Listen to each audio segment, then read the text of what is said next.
The sky was blood red, and the moon was stained with the color of death, casting its pall over a ruined building. Inside, the corridor was ravaged, strewn with blood and debris, signaling a horrific escape. The emergency exit door was splattered with blood, a strange red light emanating from its round window, giving off an unsettling feeling. A group of survivors desperately clung to the door. The black-haired man leading them yelled, "Close it quickly." The black-haired man gritted his teeth, his face taut as a bowstring, as the pressure from outside grew increasingly terrifying. The door burst open, and a horde of hideous, ravenous zombies poured in. Someone screamed in despair, "We're done for, they've caught up." The black-haired man watched the surging zombies, strangely calm amidst the chaos, wondering, what do we do now? There are too many of them. A special zombie with green hair clinging to the ceiling lunged down. The spiky blonde-haired man yelled, "Damn it, we'll have to fight to the death." The green-haired zombie shot down like an arrow. The two blonde-haired men could only freeze, watching it attack. A massive metal pipe suddenly swung, smashing the green-haired zombie, and the entire group behind it into a pulpy mess. The black-haired man ordered, "Keep pushing them back," while the two blonde-haired men used the pipe as a weapon to block the door. But outside, a colossal, obese zombie was leading an entire sea of undead, and the pressure on the door intensified. The black-haired man pulled the pin from a grenade, his eyes sharp, deciding to take a big gamble. He threw the grenade through the gap, aiming straight into the midst of the crowded zombie horde. The grenade flew directly into the obese zombie's face, embedding itself among its minions. The two blonde-haired men quickly slammed the door shut, just before the explosion echoed. Boom! A terrifying explosion blew away the door and everything around it, clearing out the nearby zombies. As the smoke and dust cleared, the entire team looked at the mess, and the black-haired man asked, "Is it over?" A team member pointed forward, shouting excitedly, "Hey look!" A vibrant blue energy gate appeared in the middle of the room, announcing that the safe house had emerged, with only 2 minutes remaining before the zone closed. The narration began. A sudden catastrophe struck, claiming half of humanity and completely changing the world. Since then, special zones appeared everywhere, completely isolated from the outside world. Inside these zones, bloodthirsty zombies hunted the trapped survivors, whose only mission was to find the safe house to survive. Those who failed to reach the safe house on time would turn into zombies, and in just half a year, 80% of humanity had vanished. However, the survivors within these zones continuously grew stronger, and from them, formidable individuals emerged. The ultimate goal for top-tier individuals was the Grand Slam, clearing all zones up to level 100 to receive supreme power and rewards. And today, for the first time, a level 100 zone had appeared, and someone was on the verge of conquering it. The black-haired man and his 5 elite teammates were advancing, just 1 step away from their final objective. He clenched his fist, full of determination. "As long as I enter the safe house, I'll be the first to achieve the Grand Slam." But life is not a dream. A blonde female zombie with bloodshot eyes suddenly lunged out, blocking their path. The black-haired man froze, his face changing color because this mutated creature was clearly not in the script. The boss roared, and the black-haired man quickly shouted orders to the team. "Everyone, fall back." Whoosh! An incredibly powerful impact sent the black-haired man flying into the wall, getting beaten right from the first combat phase. The black-haired man struggled to his feet, bitterly realizing the problem. Damn it, there are even gatekeepers at the safe house. The blonde boss hovered in midair, her entire body enveloped by a deadly aura, looking like the real deal. The black-haired man assessed that this boss was on an entirely different level, but his eyes blazed with fighting spirit, determined not to retreat. His eyes glowed red, and he turned to ask the team about their remaining equipment. "Are there any useful items left?" The entire team checked their inventory, finding only 5 speed potions and 1 strength potion, a meager amount for a final boss battle. The black-haired man immediately strategized. "You all use speed potions to hold it back. I'll use the strength potion to deliver the finishing blow. There's only one chance." The black-haired man charged straight towards the boss as it swung its claws, simultaneously pouring the strength potion into his mouth. The black-haired man collapsed, his entire body limp, unable to get back up. The system delivered a shocking message. Weakness potion. Reduces all stats by 50% for 20 seconds. The black-haired man gritted his teeth, realizing the potion his teammates gave him was a fake. The blonde-haired man flashed a wicked smile, his eyes bloodshot. "It's our turn now." He chugged the superior speed potion, increasing his agility by 100%, preparing to make his escape. All the former teammates chorused "Go," then turned and fled, abandoning their captain. While still reeling from the betrayal, the black-haired man took a full punch from the blonde boss. The blonde-haired man sneered. "No mistake, we prepared this specifically for you." He casually explained their dirty plan. "As long as you hold it back, we'll clear the stage safely." The entire traitorous team rushed forward, the blonde-haired man boasting loudly. "Thanks for being our meat shield. Now I'm the strongest." The black-haired man remained helpless, his body devoid of strength, only able to watch powerlessly. With only 10 seconds left, The black-haired man bitterly realized. These bastards had planned to eliminate me from the very beginning. The blonde-haired man looked back, his voice full of sarcasm. Don't worry. I'll tell everyone you died heroically for your teammates. He continued to rub salt into the wound. I'm really looking forward to the day I get to kill you myself when you turn into a zombie. The countdown is at 6 seconds. Rage erupted, and the black-haired man screamed in despair. You treacherous bastards. The boss gave him no time to curse. Its razor-sharp claws plunged down. Crash. An attack tore through the ground right in front of him. He knelt, facing the towering boss, with only one bitter thought in his mind. Am I going to die so pointlessly like this? It was too late. Countless sharp spikes pierced his body amidst his ultimate resentment. As the special zone began to disintegrate, the black-haired man collapsed, his consciousness fading with the thought. After all that hard work, I'm finally dying like a zombie. The black-haired man watched his hand slowly dissolving into purple smoke, as the system coldly announced, the zombification process has begun. His eyes blazed with fury, and he gritted his teeth, wondering, how could I accept this fate, to die, betrayed by my own comrades? He roared his final vow before his consciousness disintegrated. Even if I turn into a zombie, I will surely have my revenge. I will tear you bastards apart. The black-haired man's consciousness slowly sank into a pitch-black void, his body drifting aimlessly in helplessness and self-mockery over a failed life. A direct kick to his body jolted him awake, as a resentful voice echoed in his ear. Are you mocking me? The black-haired man lifted his face from the ground, his eyes still bewildered, sweat streaming down as he tried to grasp the situation. A tall, red-haired brute loomed into view, his voice thuggish. Didn't I tell you to bring 5,000 yen for protection money here? He realized this was the very bully who had tormented him in high school. Behind the bully were two subordinates and a crowd of onlookers, all wearing school uniforms. A chubby boy wearing glasses stepped forward, trembling as he said he had no money, trying to defuse the situation. The red-haired brute immediately grabbed the chubby boy's collar, growling a threat. If you don't have it, go steal it. Otherwise, from now on, I'll beat you every time I see you. The black-haired man stood up, his gaze sharp as a dagger, staring directly at the scene before him, without a trace of weakness. He realized he was on the school rooftop, where he used to be bullied. This painful sensation was too real. This was not a dream. A subordinate whispered to his boss. What should we do now? Oh, Ichijo definitely has money. He hides his part-time job earnings in his bag. The black-haired man scornfully looked at the petty thug's face, betraying his friend. His mind began to process the situation. His head was full of questions, but it seemed he had returned to the time before the great catastrophe. He coldly cut him off, asking the red-haired brute directly, Hey, what's the date today? The bully sneered, his attitude extremely arrogant. Are you stupid? Who do you think you're talking to? He stepped closer, his face arrogant. We know you have money. Don't even think about playing games with us. Hand over your bag, quick. Before he could even finish his sentence, a fist flew straight into the red-haired brute's face. Wham! A thunderous punch deformed the bully's face. Blood gushed from his nose like a faucet, to everyone's astonishment. The two subordinates froze, watching their boss Mineta get sent flying backward, collapsing unconscious, the fight ending before it even began. Mineta's subordinates gaped, unable to believe their eyes. No way, he dared to hit Mineta.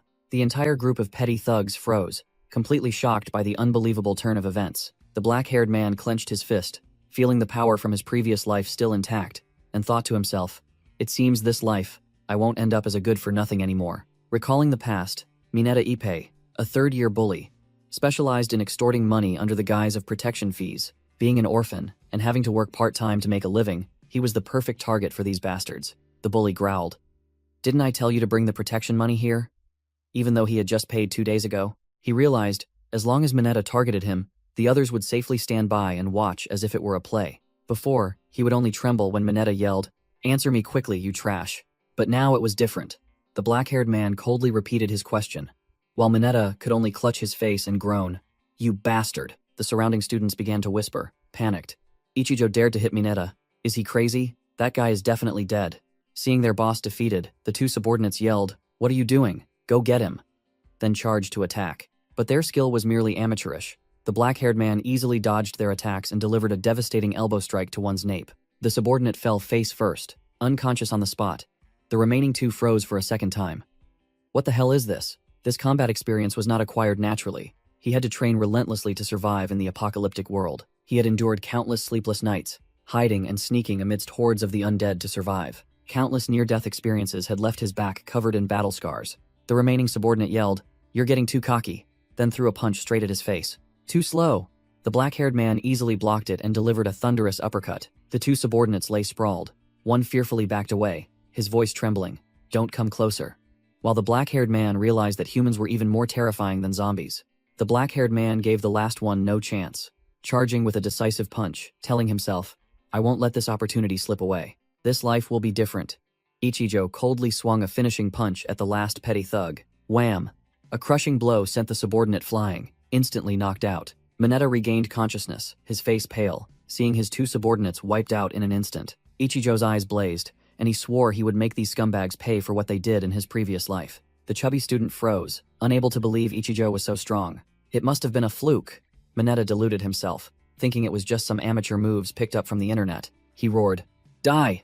Then charged and threw a full-force punch. No way. Mineta was stunned. Ichijo effortlessly blocked his punch with just one hand. The skill gap was too vast. Looking into eyes devoid of fear but filled with overwhelming killing intent, Mineta felt a chill run down his spine. Ichijo grabbed Mineta's head, preparing for a brutal counterattack. Thud. A direct knee strike to the stomach made Mineta double over like a shrimp. Blood gushed from his mouth and nose. The bully had tasted true pain. Mineta fell backward onto the ground, completely helpless against Ichijo's power. The students watching froze. Each one panicked as they realized they too had once bullied this monster. Ichijo realized his full power from the previous life hadn't been retained, and was annoyed that the bully had passed out before he could ask what day it was. He looked around, wondering where the remaining petty thugs had run off to. In a corner, a figure was stealthily backing away, intending to slip away quietly. The chubby student flinched when he was called back. Ichijo was already standing right behind him, his voice icy. "Where are you rushing off to?" making the boy freeze in fear. The chubby student was sweating profusely, stammering out the current date to Ichijo. Ichijo coldly replied, "Wait a moment. I still have a debt to settle," terrifying the chubby boy, who begged him not to come closer. Ichijo confirmed the timeline. April 20th, 2024, leaving only about a month until the apocalypse. Sitting in class, Ichijo began to calculate. His current strength was only 30% of his previous lives, but still more than enough to handle a few small fry. He continued to ponder about stockpiling survival items, then suddenly paused as a thought flashed through his mind. Inventory, open. Ichijo tried to summon the familiar thing, and a blue virtual screen appeared before him. He knew it.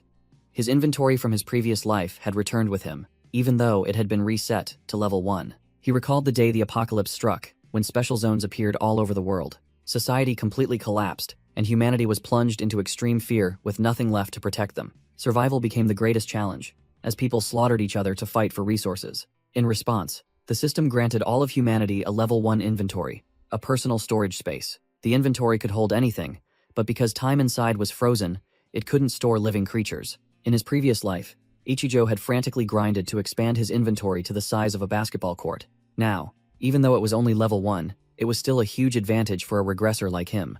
Ichijo laid out his plan. Expand his inventory and stockpile necessities, utilizing his experience and information from his previous life. And most importantly, he wouldn't let those who betrayed him off the hook.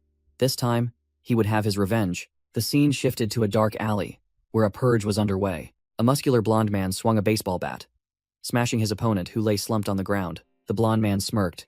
"Looks like he's passed out," while a larger figure approached from behind. The scarred boss coldly ordered, "Splash water on him to wake him up, then keep hitting him." While a subordinate reported, "Boss, it seems your subordinate Mineta got into trouble at school." The subordinate reported that Mineta failed to collect protection money, while the red-haired man, bruised and battered, tremblingly called out, "Boss." Wham! The boss didn't say much, immediately delivering a devastating punch to Mineta that made his face twist to the side. The dark-haired subordinate quickly helped Mineta up, scolding him to stand straight. The scarred boss, Hatano Toshiki, darkened his face and growled, "You dare come back here empty-handed?" Hatano angrily cursed because his subordinates always mess things up at the last minute, while the blonde man with the bat stood behind him. Mineta's face went pale, and he quickly explained, "Wait," he stammered, recounting that all of his subordinates had been easily dealt with by some brat, while the boss's baseball bat hovered above his head. Hatano ordered the blonde man, "You take the goons and drag that punk back here for me. If he tries to hide after school, you'll pay." Hatano gritted his teeth, his eyes blazing, determined to utterly crush the one who had defeated his subordinate. In the classroom, the students were inviting each other to hang out after school, completely unaware of the storm about to hit the school gates. Ichijo recalled from his previous life that scarred boss was the one backing the small fry Mineta. Hatano's past was revealed. A former professional baseball player with terrifying bat-swinging speed, specializing in hitting home runs, but his violent nature turned Hatano into a tyrant, eventually getting him kicked off the team for using his bat to strike his own teammates. His baseball career ended, and Hatano officially stepped into the underworld. becoming a true gangster, along with his brutish subordinates. After school, Ichijo calmly walked out onto the school grounds when the chubby friend called out to him. Ichijo! Wait! Ichijo turned back with a cold gaze, looking puzzled. The chubby friend frantically warned, Mineta's gang is definitely waiting at the school gate to kill you. But Ichijo simply replied, so what? At the school gate, other students began to whisper upon seeing a gang loitering outside. Hatano's gang had arrived, led by the blonde man carrying a bat, followed by the swollen-faced Mineta, the whole group looking extremely menacing. Mineta suddenly recognized his target. His eyes lit up as he saw Ichijo approaching. Mineta pointed. That's him! The chubby friend panicked. What do we do? They found us. Should we run back into the school and hide? The chubby friend still tried to persuade him, shouting that this gang wasn't small fry like Mineta. Ichijo, expressionless, said, if you don't need anything, I'm leaving. Ichijo muttered to himself. Time waits for no one. In 1 month, the zones will appear and the zombies will swarm out. While Ichijo was calculating his survival plan, a gang member blocked his path. Hey, come here, let's talk for a bit. All outsiders, scram. The subordinate slung an arm over Ichijo's shoulder, his voice full of menace. If you don't want to lose face, come with us quietly. Ichijo thought to himself, these goons might be useful. The students stood watching from a distance as Ichijo was escorted away. One of them whispered, Hess screwed. Of all people to mess with, he had to pick Mineta. Hess definitely going to disappear tomorrow. The chubby friend's face was drained of color, extremely worried for Ichijo. The subordinate led Ichijo before the boss, reporting, Boss, I brought him here. He didn't dare to run. Ichijo meanwhile was calm, because his plan had begun the moment he punched Mineta. Ichijo faced a muscular man who was brandishing a baseball bat, his sharp eyes showing no fear. He recognized the leader as Hatano, thinking only, if the hunter is careless, the prey will bite back. Hatano Toshiki frowned, a little surprised by his opponent's composure. You've got some guts, don't you?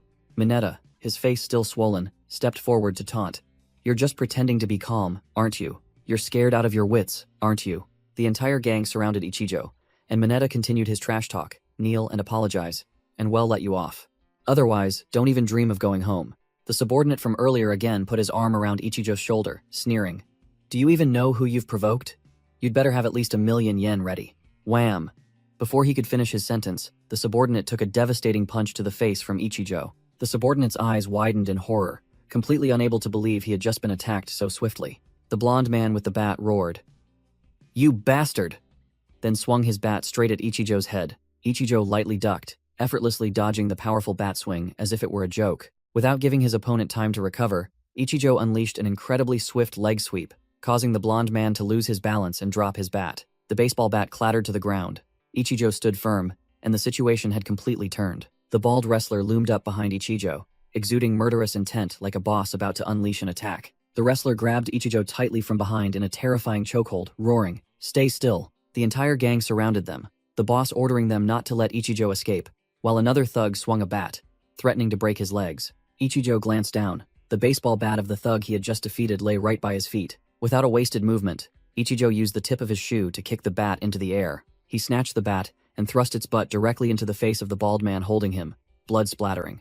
Another spiky-haired subordinate shouted, Die, then swung his bat straight down onto Ichijo's head. Ichijo casually raised his bat to block the attack, stopping the blow as easily as pie. He spun around to gain momentum, shifting from defense to offense in a flash. A lightning-fast and clean uppercut sent the spiky-haired thug straight to the ground. Ichijo's amber eyes flashed, cold and full of experience. The subordinate in the white jacket from earlier had recovered, seizing the opportunity to swing his bat in a sneak attack on Ichijo's back. Mineta and Boss Hatano were visibly delighted, Mineta even cheering. Good, it hit. But no, Ichijo had used his backpack to completely block the blow without a scratch, his voice icy. No, it didn't hit. The subordinate froze in shock, stammering in disbelief. He blocked it at such close range. Ichijo didn't give him time to process. He spun around and delivered a kick straight to the man's jaw. The subordinate fell to the ground, unconscious, leaving Mineta and Hatano completely stunned. The entire battlefield. Ichijo stood amidst a circle of sprawling bodies, all of them dealt with in an instant. Mineta broke out in a cold sweat, trembling and wondering why this scrawny student had suddenly become so unreasonably strong. Boss Hatano finally entered the fray, his eyes blazing with bloodlust, signaling that the real boss battle was about to begin. Hatano Toshiki stepped over a fallen subordinate, advancing to face Ichijo. The scarred boss held a baseball bat, facing Ichijo, who had just cleared out his small fry. Whoosh! Hatano swung his bat with all his might, aiming straight for Ichijo's head, but it was too slow. Ichijo casually raised his hand, snatching the bat right in front of him, stopping the attack with ease. Without a wasted movement, Ichijo used the bat itself as a lever, flipping the bulky boss over his shoulder. Hatano's eyes widened in horror, completely unable to comprehend what had just happened. It wasn't over yet. Ichijo followed up with a kick to his side, sending him flying a short distance. Ichijo landed lightly, while Hatano stumbled backward, beginning to realize his opponent's true skill. The boss muttered to himself, acknowledging Ichijo's skill. Not bad. Well-rounded offense and defense, no wasted movements. Is this guy really a high school student? Hatano swung his bat again, but Ichijo was even faster, his eyes flashing with a deadly red light. Ichijo's blazing golden eyes swept over his opponent, coldly judging. His entire body is full of openings. Wham! Ichijo used Hatano's own bat to strike him directly in the face. The incredibly powerful impact deformed Hatano's face, blood splattering everywhere. The terrifying force of the blow sent the boss flying backward. Mineta stood from a distance, mouth agape, eyes wide, unable to believe the sight before him. Hatano fell sprawling on the ground, coughing violently, his hands clutching his battered face. Mineta rushed over in a panic. "Boss, are you all right?" The boss realized he had poked a hornet's nest, secretly cursing his idiotic subordinate Mineta for picking a fight with a monster. Hatano knelt down, trembling, looking up at Ichijo, having completely lost all will to fight. Ichijo looked down with contempt. In Hatano's mind, there was only one thought. This guy never took us seriously from the start. The boss hastily raised his hands in surrender, his voice panicked. "Wait, I'm backing down. Just deal with Mineta. He'll give you this whole territory." Ichijo narrowed his eyes, his voice chillingly cold. "I don't care about Mineta." Hatano froze as Ichijo pointed directly at him. "What I'm interested in is you." Night fell upon the city. A new purge was about to begin.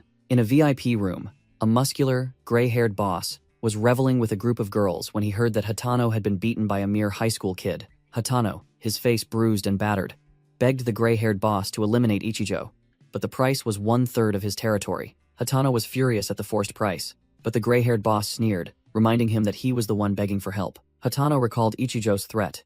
Though he didn't understand his intentions, he decided he had to eliminate this threat immediately. The gray-haired boss sealed the deal. "All right, we'll deal with him tonight." Suddenly, the gray-haired boss frowned as a stranger dared to barge into his private room. All the thugs in the VIP room turned to look. A figure had brazenly stepped into their lair. Ichijo pulled down his cap, coldly declaring, "I'm here to find someone." Hatano's face turned pale, his soul almost leaving his body, as he realized the student monster had tracked him all the way here. Ichijo stood tall, delivering a fatal psychological blow. "I'm here on Boss Hatano's orders." The scene shifts to his private room. Ichijo was training frantically. Realizing this body was still too weak, he gritted his teeth, performing each sit-up, determined to reforge his body to prepare for his bloody revenge. Exhausted, sprawling on the floor, Ichijo knew that strength couldn't be gained overnight, and the main challenge still lay ahead. Back in the present, Ichijo looked directly at the gang members, repeating, "I'm here on Boss Hatano's orders." The gray-haired boss narrowed his eyes in suspicion. He couldn't believe Hatano would be foolish enough to let a kid who didn't know the rules barge in here. Hatano was in utter panic, stammering, trying to deny it, but it was too late. Ichijo smirked. His scheme to sow discord had succeeded perfectly. Ichijo calmly declared that he had cleared out the small fry outside, leaving Hatano and the gray-haired boss stunned. "The job is done as per boss's orders. Now only this place remains." The gray-haired boss narrowed his eyes, ordering his subordinates to immediately check the security cameras. The tablet screen displayed a horrifying sight. All the henchmen had been taken down, lying scattered in front of the door. A blonde subordinate with a star tattoo under his eye taunted Ichijo, not believing a kid could do this. "Are you kidding? Or did you drug them?" Hatano broke out in a cold sweat, realizing he was in huge trouble, as Ichijo's words turned out to be true. Crack! He furiously crushed the glass in his hand. His plan had completely fallen apart. The gray-haired boss saw Hatano's reaction, his eyes filled with suspicion. The boss' gaze swept over Ichijo, realizing this kid's reflexes were not those of an ordinary student. The star-tattooed man lost his patience, yelling orders at his subordinates. "What are you standing around for? Go and capture him now." The gray-haired boss raised his hand to stop them, his voice full of hidden meaning. "I see you came prepared. You didn't think I'd let that guy take me down, did you?" Holding the broken glass shard, he declared that the organization's rule was not to harm guests, but if a guest broke the rules first, it was a different matter, making Hatano panic and beg. Without a word of warning, the gray-haired boss grabbed Hatano by the collar and lifted him up. Hatano struggled desperately, trying to explain. "That kid is the one who asked me to deal with you. I don't know why he's here either." The boss sneered savagely, bluntly declaring, "What's the point of killing a brat? But if I kill you, everything you have will be mine. Thanks for breaking the rules first." Finishing his words, he tightened his grip, preparing to smash Hatano's head onto the table. Thud! The entire table shook as Hatano's head was slammed directly onto the glass surface. The lounge girls could only stand and watch. Hatano gritted his teeth, enduring the blow, with only one thought in his mind. In this situation, anything I say is useless. I must escape from here at all costs. While they were in disarray, the star-tattooed man decided to act on his own, charging straight towards Ichijo, wondering what the hell this kid was plotting. Just as the star-tattooed man grabbed Ichijo's collar, he immediately took a devastating punch to the face, without even understanding what was happening. Not giving his opponent a chance to recover, Ichijo spun around and delivered a kick that sent the star-tattooed man flying. The star-tattooed man and his subordinate lay sprawled on the floor, bottles and jars shattered after Ichijo's devastating kick. The gray-haired boss froze, unable to believe his eyes. Took down 2 guys in an instant.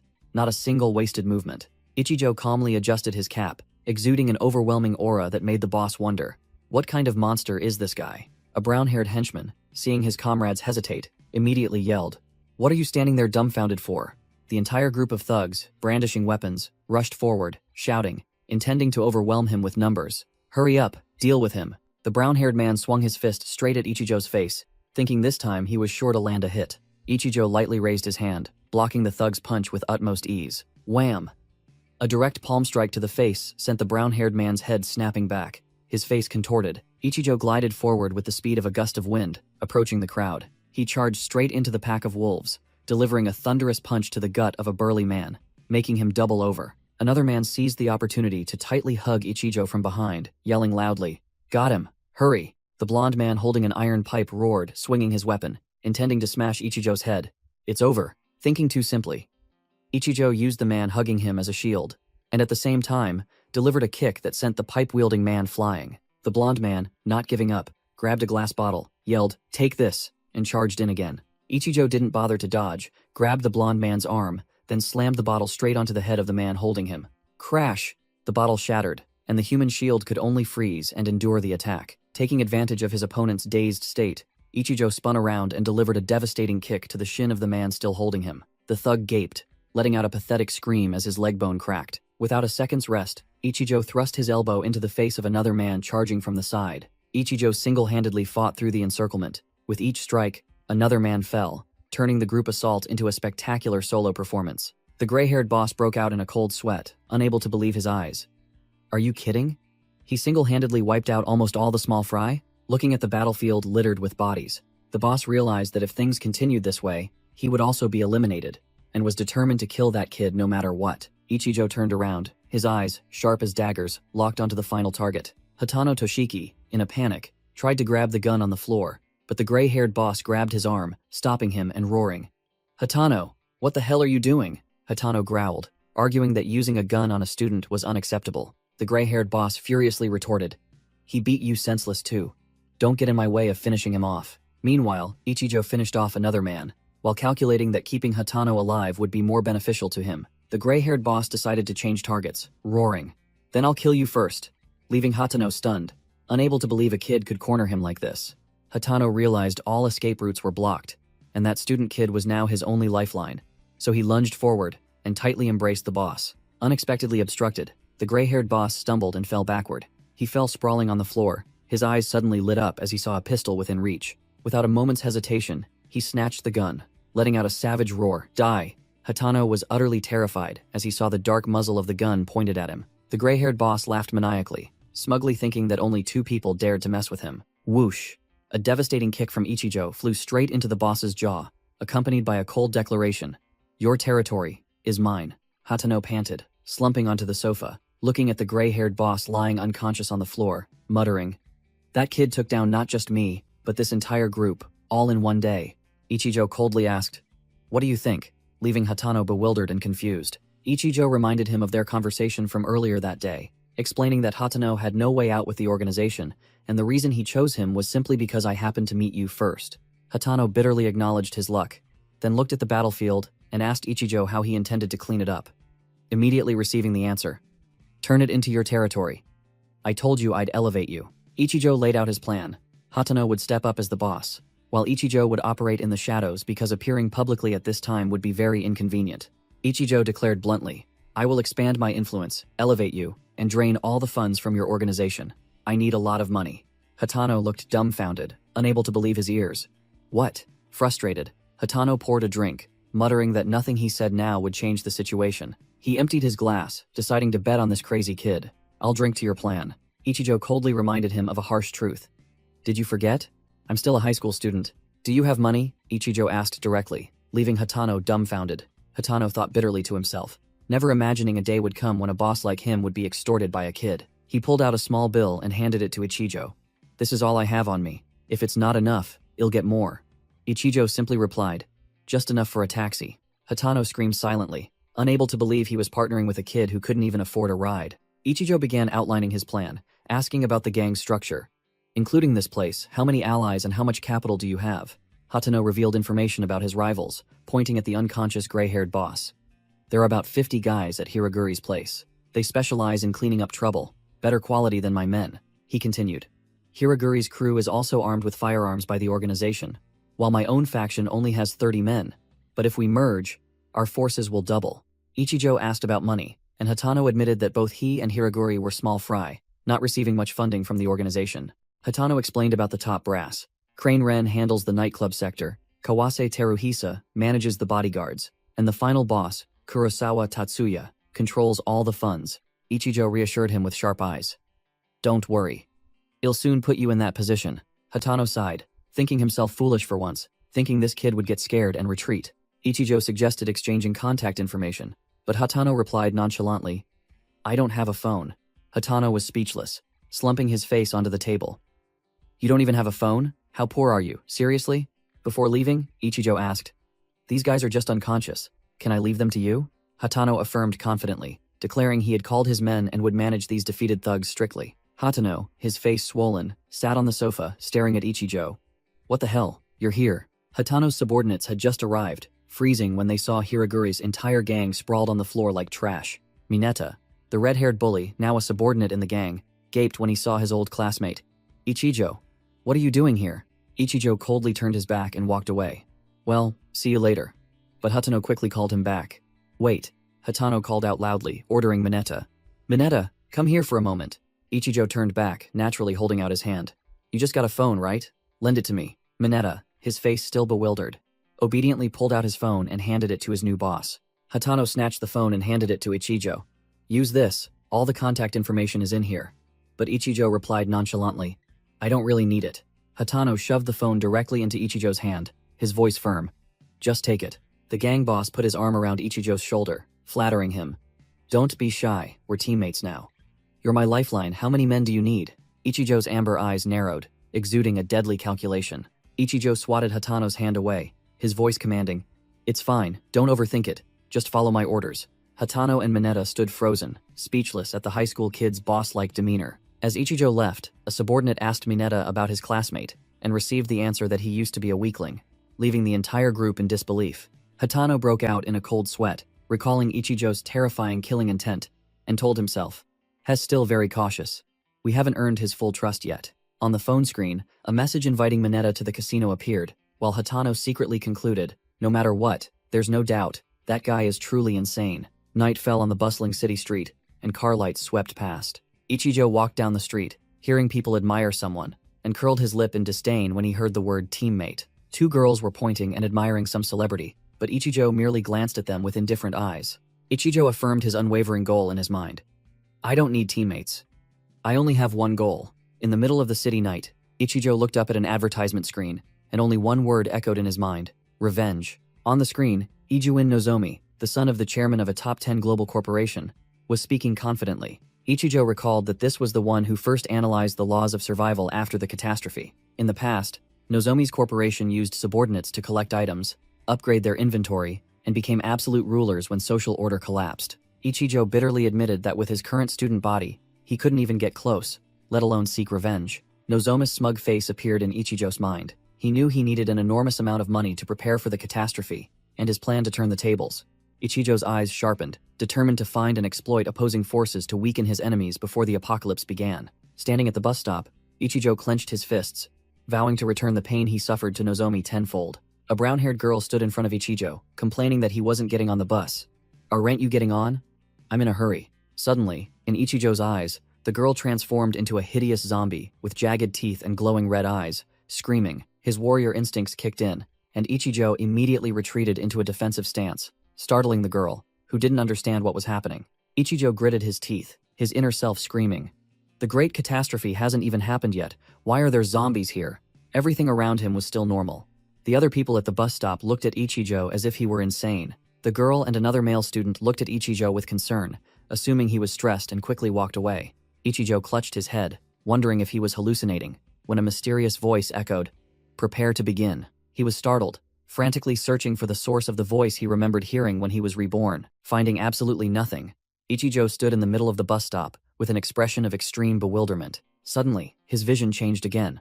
The advertisement screen from earlier was now enveloped by a crimson energy flow, and he immediately recognized it. A special zone? Ichijo broke out in a cold sweat, unable to believe a zone had appeared even before the catastrophe struck. He looked at the crowd around him. Everyone was still moving normally. Not a single person reacted to the terrifying sight before them. Ichijo was stunned, and a chilling question arose in his mind. Could it be that only I can see it? Ichijo realized the mysterious voice was guiding him towards the special zone, which was glowing brightly in the middle of the city. The illusion of Ijuin Nozomi, his sworn enemy, appeared with a challenging smile, like an invitation for Ichijo to step into his doom. Ichijo gritted his teeth, his eyes blazing, determined not to let that bastard get ahead of him again. Ignoring the brown-haired girl screaming warnings of danger, Ichijo shot across the street like an arrow, heading straight for the building. His feet stepped into the blazing red energy field, officially accepting the game's invitation. He gasped as he realized a stunning truth. Only he could enter this zone a full month earlier, a heaven-sent advantage to farm resources before the entire server. Ichijo clenched his fist, deciding to seize this opportunity to increase his strength, preparing for the apocalypse and his revenge. A blazing red energy gate formed, signaling that special zone, level 1, had officially opened for the sole player. Ichijo stepped through the gate without hesitation, ready to face whatever lay within. As soon as he set foot in the new space, he waved his hand as if bidding farewell to the old world, fully immersing himself in the game. Before him was a ruined landscape, and sluggish zombies appeared, confirming this was a real zone. A red quest screen suddenly appeared right before Ichijo. The special quest required him to defeat 15 regular zombies and 1 mutant zombie within 1 hour to find the safe house, with the final reward multiplied 5-fold. Ichijo frowned, realizing this quest was completely different from anything he had experienced in his previous life, perhaps related to that mysterious voice. But he quickly shook off his doubts, his sharp eyes focused on a single goal: how to complete this quest. He recalled his previous life. The first time he entered a zone, just finding a safe house was already a tough challenge. Now, he was brought directly to a relatively safe location, with a clear mission to clear out 15 regular zombies and 1 mutant. Ichijo began to scavenge basic survival items like first aid kits and an axe, essentials for any hunt. He clenched his fist, filled with confidence, for he knew the 2 most important treasures in this world were magic stones and special elements for crafting potions. Ichijo stood in the dilapidated warehouse, determined that once he stepped out, the real hard game would begin. With the axe in hand, he calculated that if the appearance of this zone wasn't random, he could pre-farm a month's worth of resources. Standing by the broken window, he looked down at the deathly scene below, preparing for the hunt. A sound echoed. Ichijo turned. His vigilant gaze swept across the warehouse. His amber eyes gleamed with determination. Once past the starting line, there would be no turning back. With the axe on his shoulder, Ichijo assessed the situation. This quest required 3 factors, the most important being time. He inherited a portion of his previous life's strength, but he couldn't be optimistic with this pathetic physique. Looking at his reflection, he analyzed. Even if it was just a beginner zone, dealing with 16 of them, including 1 mutant, would be quite tough. He realized the difficulty and atmosphere of this zone were completely different from his previous life. An unforeseen variable. Crash. A rotting zombie hand suddenly smashed the glass right in front of Ichijo. The bald, muscular zombie lunged in through the broken window, but Ichijo retreated in time. He thought to himself that he almost died if he had taken 1 more step forward. The low-level zombie growled, its eyes blazing red, charging straight towards Ichijo with a speed far exceeding that of a normal human. With his vast experience, Ichijo considered this zombie a formidable opponent for his current body. He knew these creatures, once they locked onto a target, would attack relentlessly and couldn't be stopped by conventional means. But Ichijo also knew their fatal weakness, the head. He swung his axe with a perfect arc, aiming straight for the neck of the charging monster. Slash. With a clean cut, the zombie's head flew through the air. A notification panel appeared. 1 regular zombie defeated. Time remaining: 56 minutes. Ichijo stood next to the headless corpse, planning his next move. He had to find the safe house in the opposite direction, avoid unnecessary combat, and conserve energy for the mutant boss. Just as he finished, Ichijo suddenly sensed something was wrong. His eyes narrowed. A new wave of killing intent had just appeared. Looking down the stairs, Ichijo froze when he saw a mutant zombie scrambling up. A system notification appeared. Gashin, rank 10, a monster with overwhelming arm power. Ichijo broke into a cold sweat, unable to believe such a formidable foe would appear right from the start. Gashin charged like a truck, delivering a devastating punch, and Ichijo only managed to raise his arms to block. The impact force was tremendous. Ichijo was blown backward, skidding across the floor. He muttered, realizing this was Gashin, the monster that had crushed countless people in his previous life. The mutant zombie gave him no time to breathe, swinging its massive hand down to strike. Ichijo gritted his teeth and rolled to dodge the blow by a hair's breadth. The pressure was immense. He assessed the situation. The terrain was terrible. A one-on-one fight here would only lead to his demise. He had to change positions immediately. Ichijo admitted that the strength of these zombies far surpassed his own, so he turned and fled up the stairs to lure the enemy. He recalled Gashin's characteristics from his previous life. Tough, but brainless. Its attack pattern was no different from regular zombies, and a plan began to form. As soon as he reached the upper floor, Ichijo stopped short. 2 other regular zombies were already waiting. Behind him, Gashin had also caught up, and he was officially trapped in a pincer attack. Ichijo's eyes turned cold, and he growled with determination. I won't die in this dump. Memories of the humiliation and pain of betrayal in his previous life flared up like wildfire. He took a stance, facing directly the growling Gashin that was charging towards him, determined to survive at all costs. Ichijo's amber eyes flashed with a deadly glint, ready for a life-or-death battle. Gashin slammed down a devastating blow, its power cracking the ground. Ichijo swung himself onto a crossbeam, his cold eyes looking down at the monster, vowing to avenge his previous life. I will reclaim everything with my own hands, Ichijo growled, his resolve boiling as he faced the enraged Gashin. Gashin's crimson eyes flashed with murderous intent, locking onto its target. The monster roared, unleashing a terrifying arm swing, aiming to crush Ichijo. But Ichijo countered with an axe dance, a red streak flashing through the air. With his extensive combat experience, Ichijo narrowly dodged the attack and landed with professional precision. He gritted his teeth. The dodge just now was not as easy as it looked. Ichijo clutched his stomach, panting, bitterly admitting, "This guy's reflexes are incredibly fast. I missed my chance to take him down." Gashin also realized its opponent was no pushover. It knew well that with Ichijo's current strength, attacking its reinforced arm would merely be a tickle. Ichijo stood up straight, sweat pouring down, admitting the situation was tougher than he had imagined. He glanced down at the floor below, and suddenly froze, as if he had discovered something. A blue energy gate was glowing beneath the chair, and Ichijo immediately recognized it. Safe house? It's right on the first floor. Behind him, a bloated zombie was furiously charging, and Ichijo decided he had to reach his target immediately. His eyes gleamed with extreme surprise at the scene that unfolded right after. Bang! The bloated zombie that had just charged close was hurled back like a ball by an invisible force field. Ichijo breathed a sigh of relief, standing on the balcony and looking down at the battlefield that had been unexpectedly cleared. Standing amidst the dust and smoke, a voice from somewhere asked if he had fallen. Ichijo flinched. Gashin's colossal hand had reached up from below. The battle was not over yet. Ichijo ran up the stairs, muttering curses at the leech-like boss Gashin, who was sprawled below, but still refused to die completely. No sooner had he escaped the boss than he ran straight into another horde of zombies lurking ahead, howling deafeningly. The entire horde of zombies, with their bloodshot eyes, roared wildly, charging simultaneously towards Ichijo as if sensing delicious prey. Without a hint of hesitation, Ichijo brushed aside the arm of the first charging zombie, deeming this small fry horde not worth his time. In a flash, he used the zombie itself as a pivot, then swung his axe, delivering a swift blow to its back. Instead of discarding the corpse, Ichijo grabbed the fallen zombie, turning it into a living shield to fend off the remaining ones. With a powerful shove, he hurled the shield directly at 2 charging zombies, creating a forceful impact. All 3 zombies staggered, scattering backward like bowling pins. Taking advantage of the horde still tumbling into each other, Ichijo had enough space to deliver a finishing blow. Giving them no chance to recover, Ichijo unleashed a thunderous kick, striking directly into the chaotic mass of zombies. With a cold expression,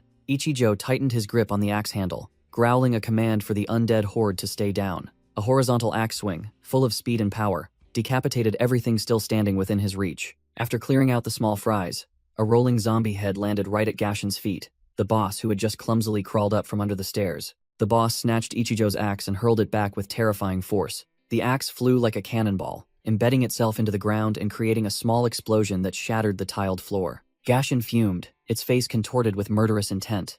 It was clear it had realized its recent prey was no ordinary opponent. The boss looked down at the first floor, where Ichijo had safely landed, its eyes filled with bitter resentment. Gashin's crimson eyes bulged, and it gnashed its teeth, its rage reaching its peak. Inside the safe house was an old bus. Ichijo opened the supply crate, and only found a few rolls of bandages and a new axe. Ichijo bandaged his wounds, muttering that these paltry items were not enough to complete the mission.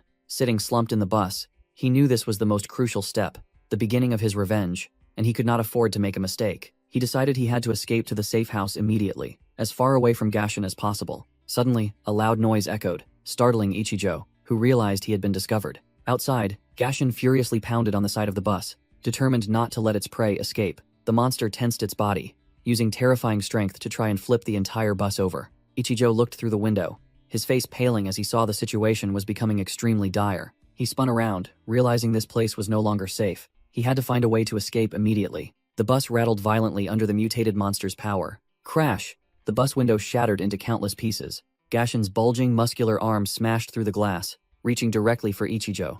In that very moment, Ichijo's eyes flashed with a sharp glint.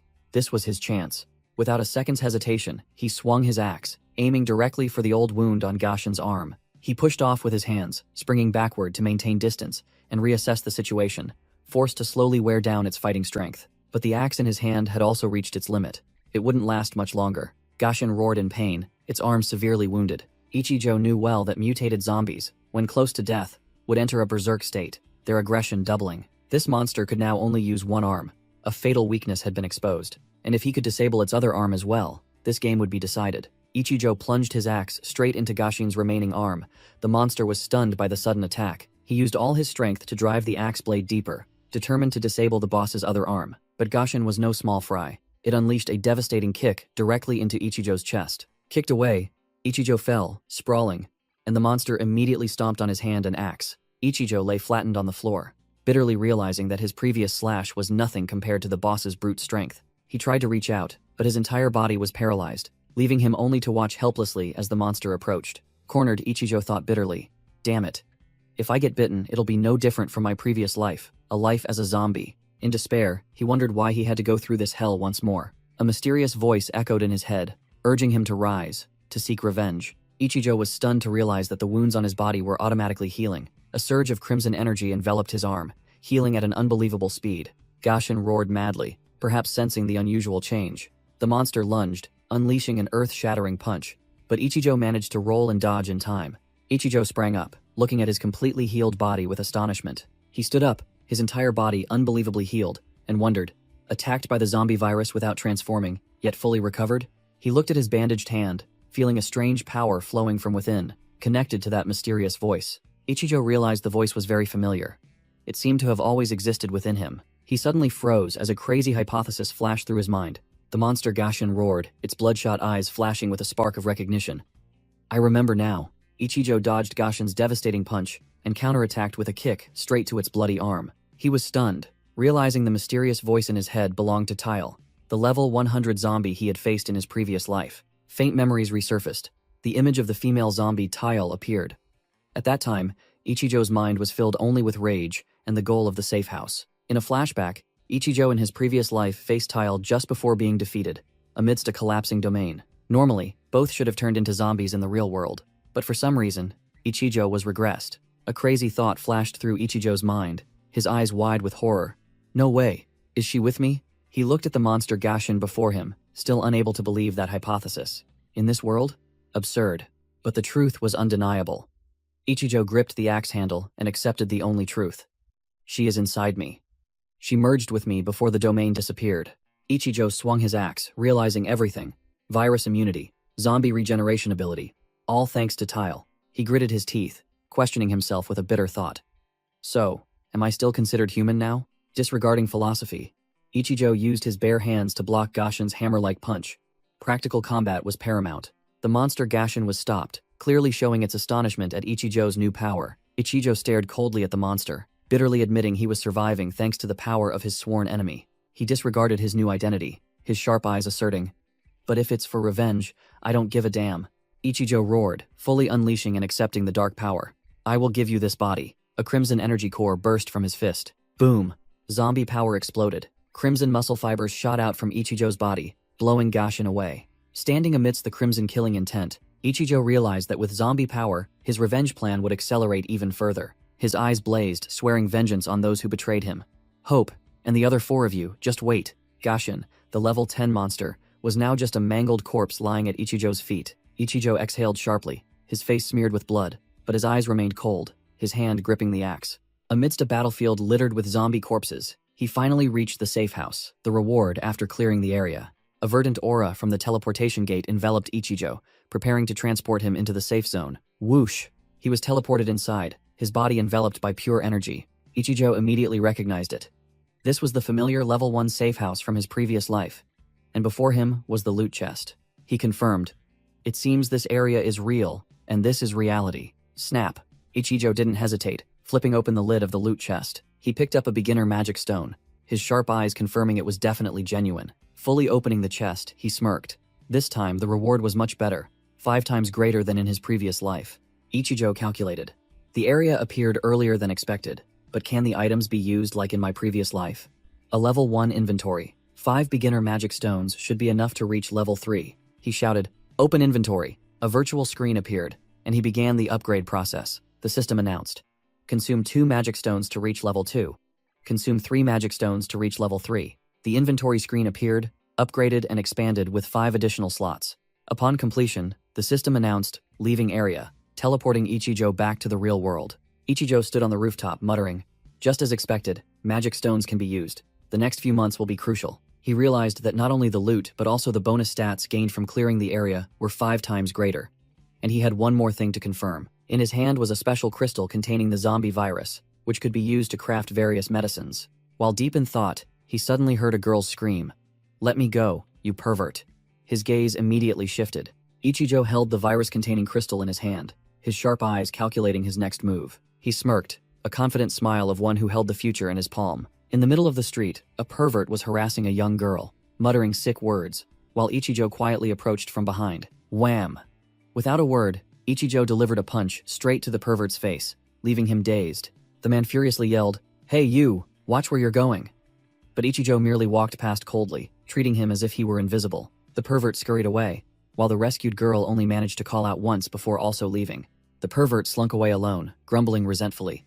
"How boring, maybe I should go for another drink." He stepped into a dark alley, still complaining about the bland taste of the alcohol. A moment later, the alley was cordoned off by the police, and a curious crowd gathered, discussing a corpse in an unusual state. Police car lights flashed. Another patrol car just arrived at the scene. 2 experts, a man and a woman in white lab coats, approached with serious expressions, the man grumbling about being called to work so early in the morning. A police officer greeted the man named Kurozono, reporting that this was the first time they had encountered such a scene, and was ordered to lead the way to view the corpse. The young female expert followed behind, her face clearly showing shock upon seeing the corpse. The victim was the pervert from earlier, now dead in a slumped sitting position, his skin purplish, his body bloated with strange wounds. Another female scientist, with blonde hair, concluded to the police that this was merely a case of alcohol poisoning, and they could close the file as an accident. However, when no one was paying attention, her eyes became extremely tense, clearly hiding a terrible truth.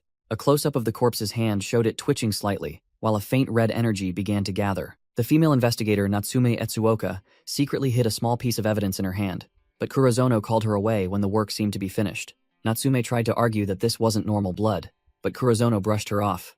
"I said it's done, determined to bury the truth. Kurozono growled at Natsume, warning her that she was just a rookie, not to be arrogant just because she studied abroad, and that she had to follow his orders.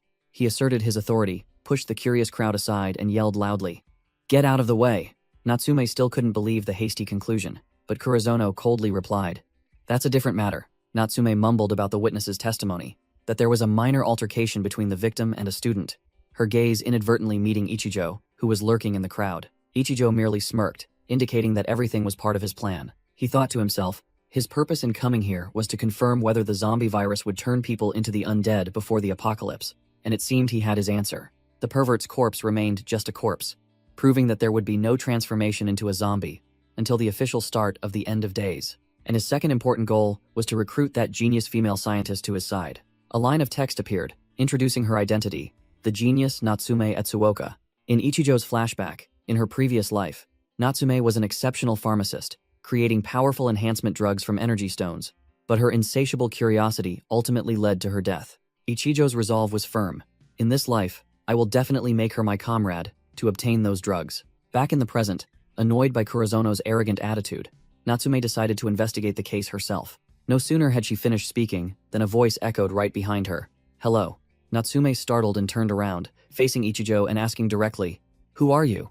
Ichijo confidently replied with a half smile, I am the student you're looking for. Ichijo suggested. Can we talk somewhere else? And the scene shifted to a modern high-rise building. In another room, Hatano was nervously puffing on a cigarette, his face contorted. Hatano irritably asked Mineta why he rented a place like this, and then rushed to clean it up. Mineta could only reply that a school friend had called him here. Ichijo and Natsume stepped out of the elevator on the 15th floor. Hatano asked about the work's progress and wondered how Ichijo knew this place. He simply replied, just rumors. The red-haired Mineta, his face still swollen, froze for 5 seconds upon seeing Natsume Etsuoka, muttering, "Damn, she's hot."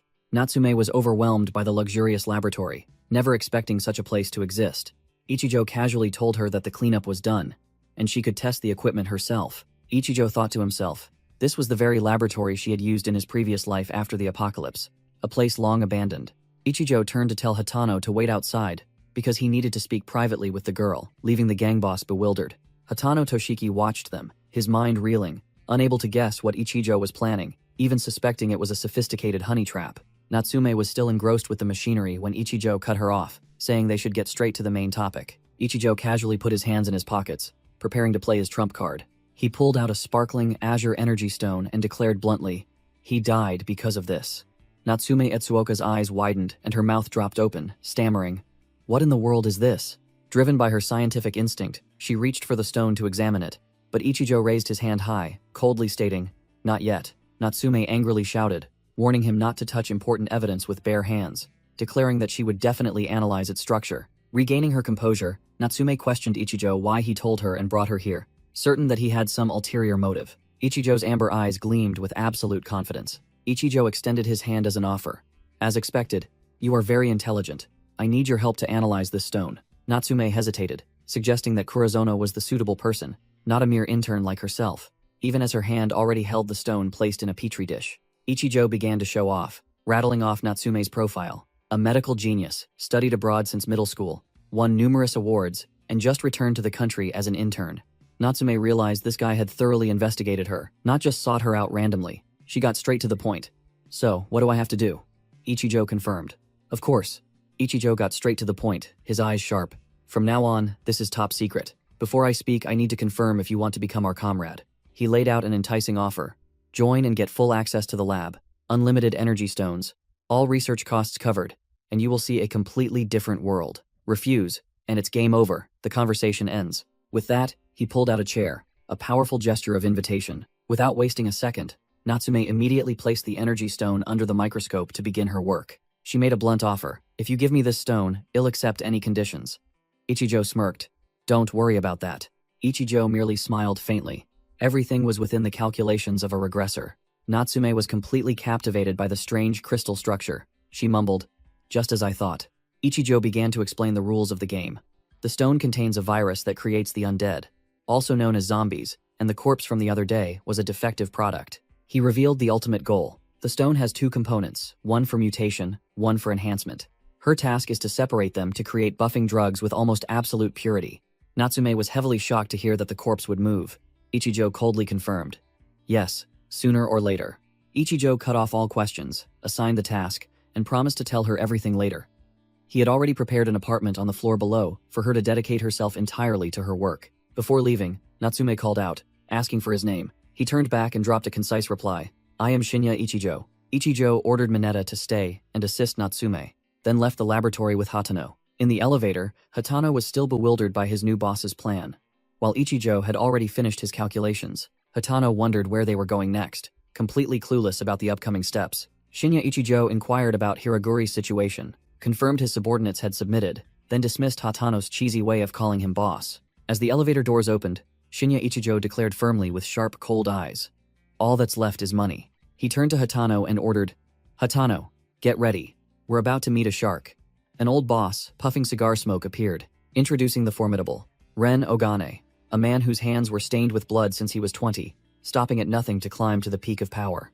Using the most brutal methods, he seized his current position, the kingpin of the entertainment industry. His main business territories were casinos and nightclubs, illegal money-printing machines. Ren Ogane's casino was always packed, raking in enormous sums of money daily from desperate gamblers trying to change their lives. A gambler was fervently praying before a slot machine, hoping for a ticket to change their life. But in this place, winners were few, while those who lost everything and left with resentment were many. And in the back, The price of defeat was paid with a golf ball flying straight into a debtor's face. The ball bounced wildly on the wooden floor after the devastating impact. The shirtless debtor, bruised all over, knelt and begged Ren Ogane's henchman. His face contorted with fear, he stammered, asking for a few more days to repay the debt. Ren Ogane, casually swinging his golf club, declared, "Do you know the total debt? It's 10 million yen. Pay it all, then you can leave." The debtor was so scared he wet his pants as Ogane eyed where to strike next. He screamed that he only borrowed 2 million, but was bluntly reminded of the exorbitant interest rate clearly stated in the loan agreement. Ogane's eyes narrowed maliciously as he launched a psychological attack. "If you can't pay, your family will have to. Your daughter just started kindergarten, didn't she?" Enraged by the threat to his family, the debtor roared that he wouldn't forgive him, but Ogane had already swung his club. Wham! The golf ball flew straight into the man's groin with a sickening thud. A bodyguard in dark glasses, with an impassive face, stood silently, even as blood splattered onto his collar. Ogane ordered his subordinate, as usual, cut off a pinky finger and send it to his family. Report the debt as 16 million yen for his ransom. That was Ren Ogane's way of doing business, a man who built a multi-billion yen empire on the blood and bones of the fallen. A subordinate entered, announcing Hatano and his men had arrived. Ogane waved his hand, ordering them in. Hatano's men were stopped, but Hatano growled a warning. "Don't interfere." Ren Ogane gestured for his bodyguards to step back, his demeanor full of authority. Watching the bloody debtor being dragged away, Hatano sneered. "You're as cruel as ever." Ogane replied emotionlessly. "Not as much as you." Ren Ogane exhaled cigar smoke, his sharp eyes fixed on Hatano. "I hear you've taken over Hiraguri's territory. Now tell me, what do you want?" Hatano, with 2 trusted subordinates, stood opposite him and began, "It's the boss' birthday soon. I thought I should do something for him." The old fox Ogane offered a dirty deal. "I can help you score points with the boss, but in return, hand over your territory and Hiraguri's." Hatano gritted his teeth, sneering contemptuously. "Give away the territory I risked my life to seize? You damn old man." Ogane smirked, uttering a sarcastic remark. "What a fool." The boss' eyes gleamed with deadly greed. As he admitted, "I've had my eye on your territory for a long time." Hatano and his men were surrounded by Ogane's bodyguards, but Ogane still feigned surprise. "I can't believe you came here so easily with just 3 people. Are you looking down on me?" In a flashback, the masked subordinate looked panicked upon hearing the plan. "Only 3 people? The casino security has hundreds. This is suicide." But Shinya Ichijo reassured him, "Just follow my instructions."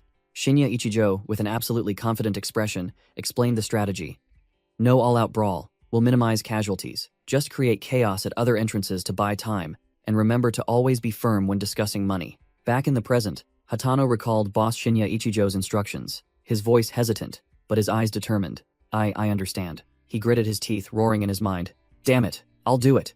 Hatano snatched a pencil from the table, his eyes blazing, and roared, "Attack this pathetic old man for me." Hatano lunged like a beast, swinging the pencil straight at Ogane, but the dark-skinned bodyguard reacted in time. Whoosh. The pencil was stopped by the bodyguard's iron-hard hand right in front of Ogane, stunning Hatano. The bodyguard gripped Hatano's wrist tightly, his eyes as sharp as knives. The dark-skinned bodyguard used his bare hand to stop the sharp pencil tip, perfectly protecting the boss.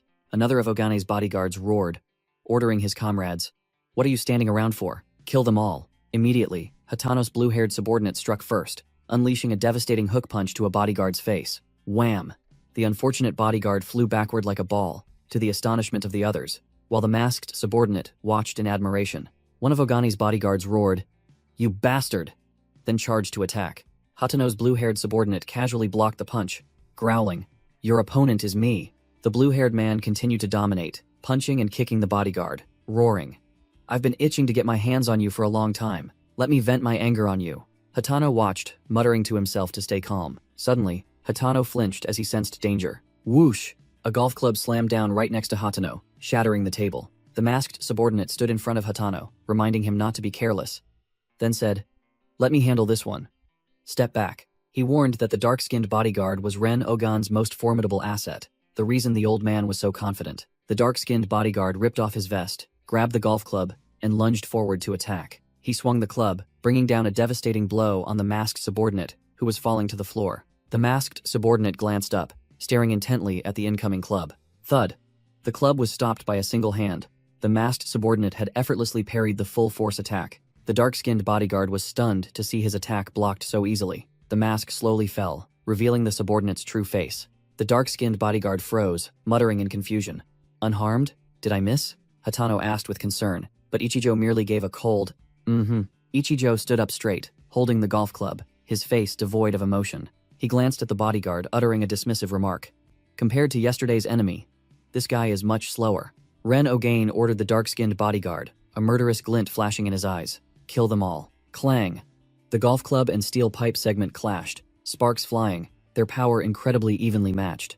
Shinya Ichijo spun to build momentum, his pivot foot firm as a rock. Ichijo used the steel pipe segment itself to parry the golf club, completely unbalancing the dark-skinned bodyguard.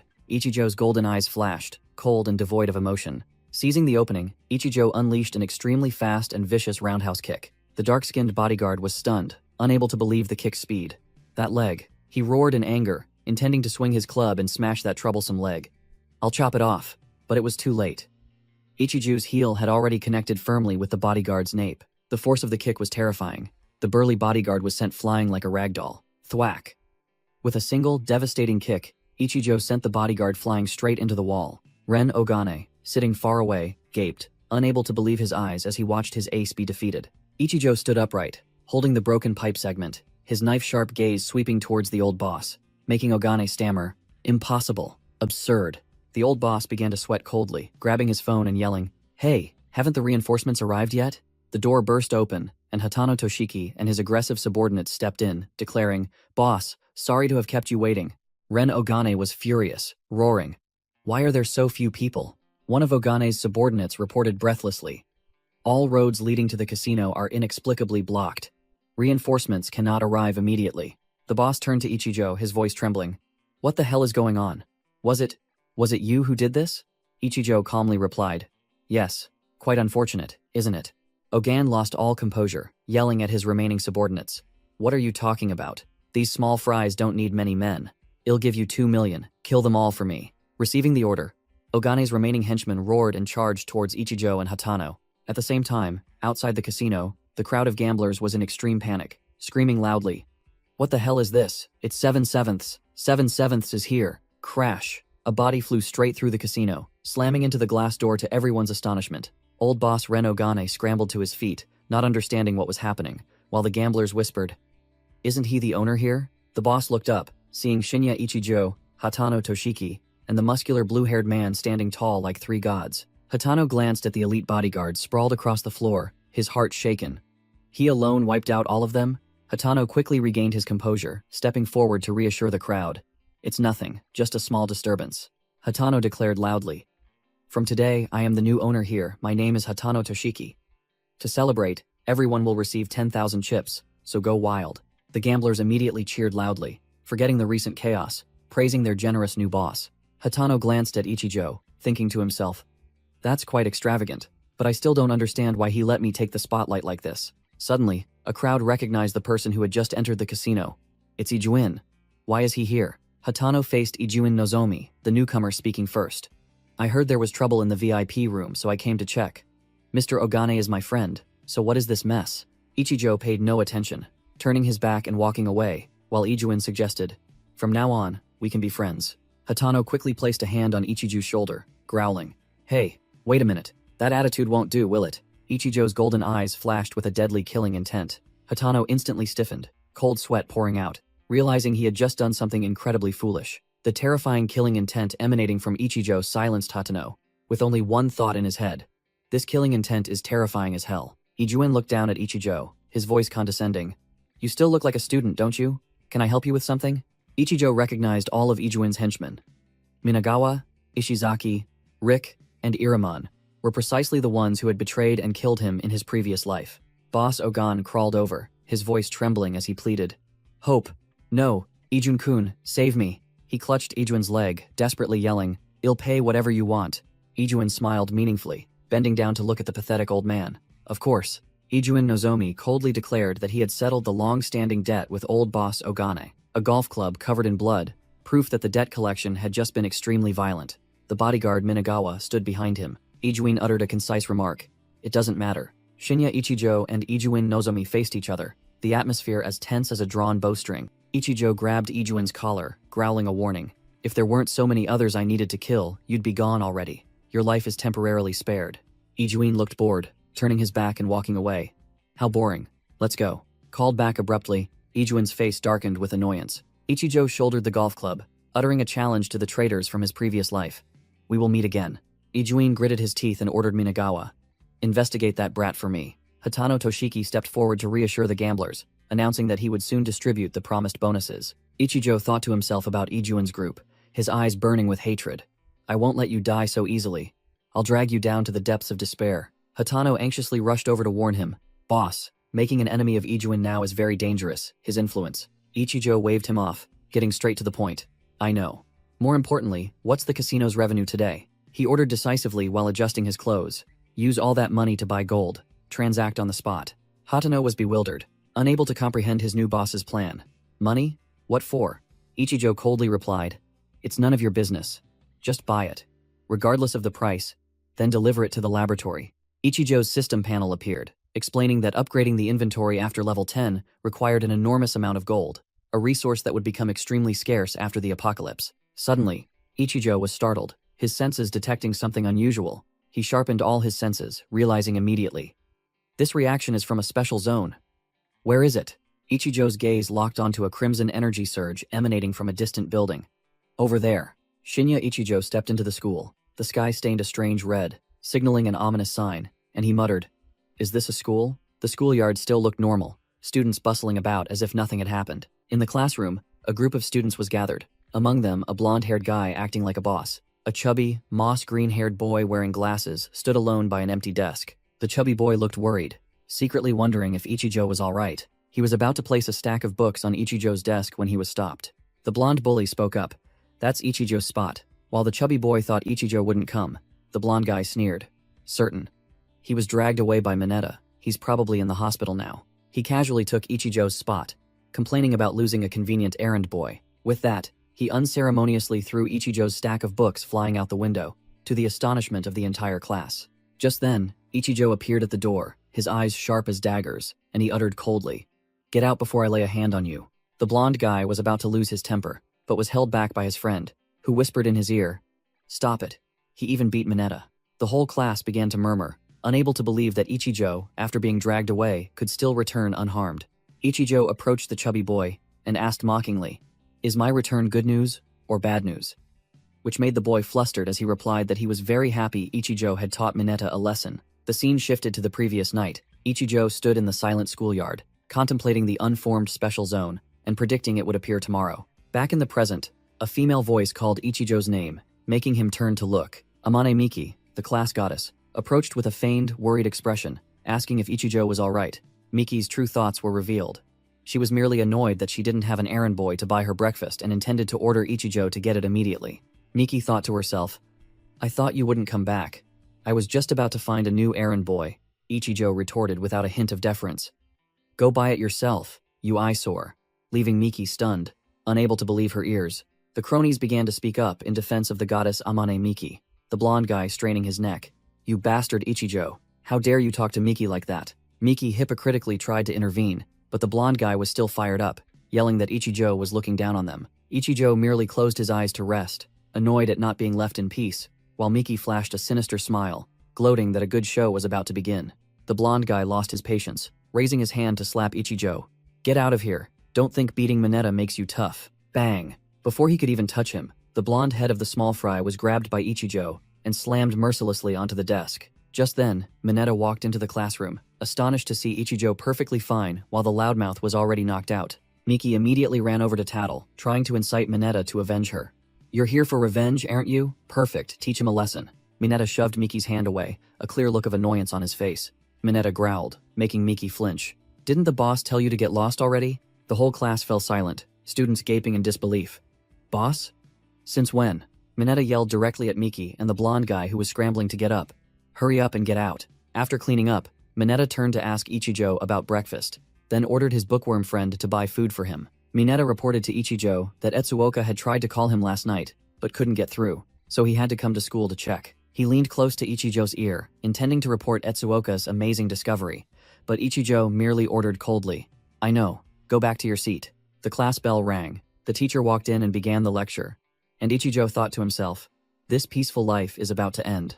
Ichijo looked out the window, his reflection appearing pensive, ready for what was about to come. Suddenly, Ichijo's eyes widened, and the scene outside the hallway abruptly turned a bloody red. A system notification appeared right before him. Entering Special Zone. Level 5. Mission. Reach the safe house within 20 minutes.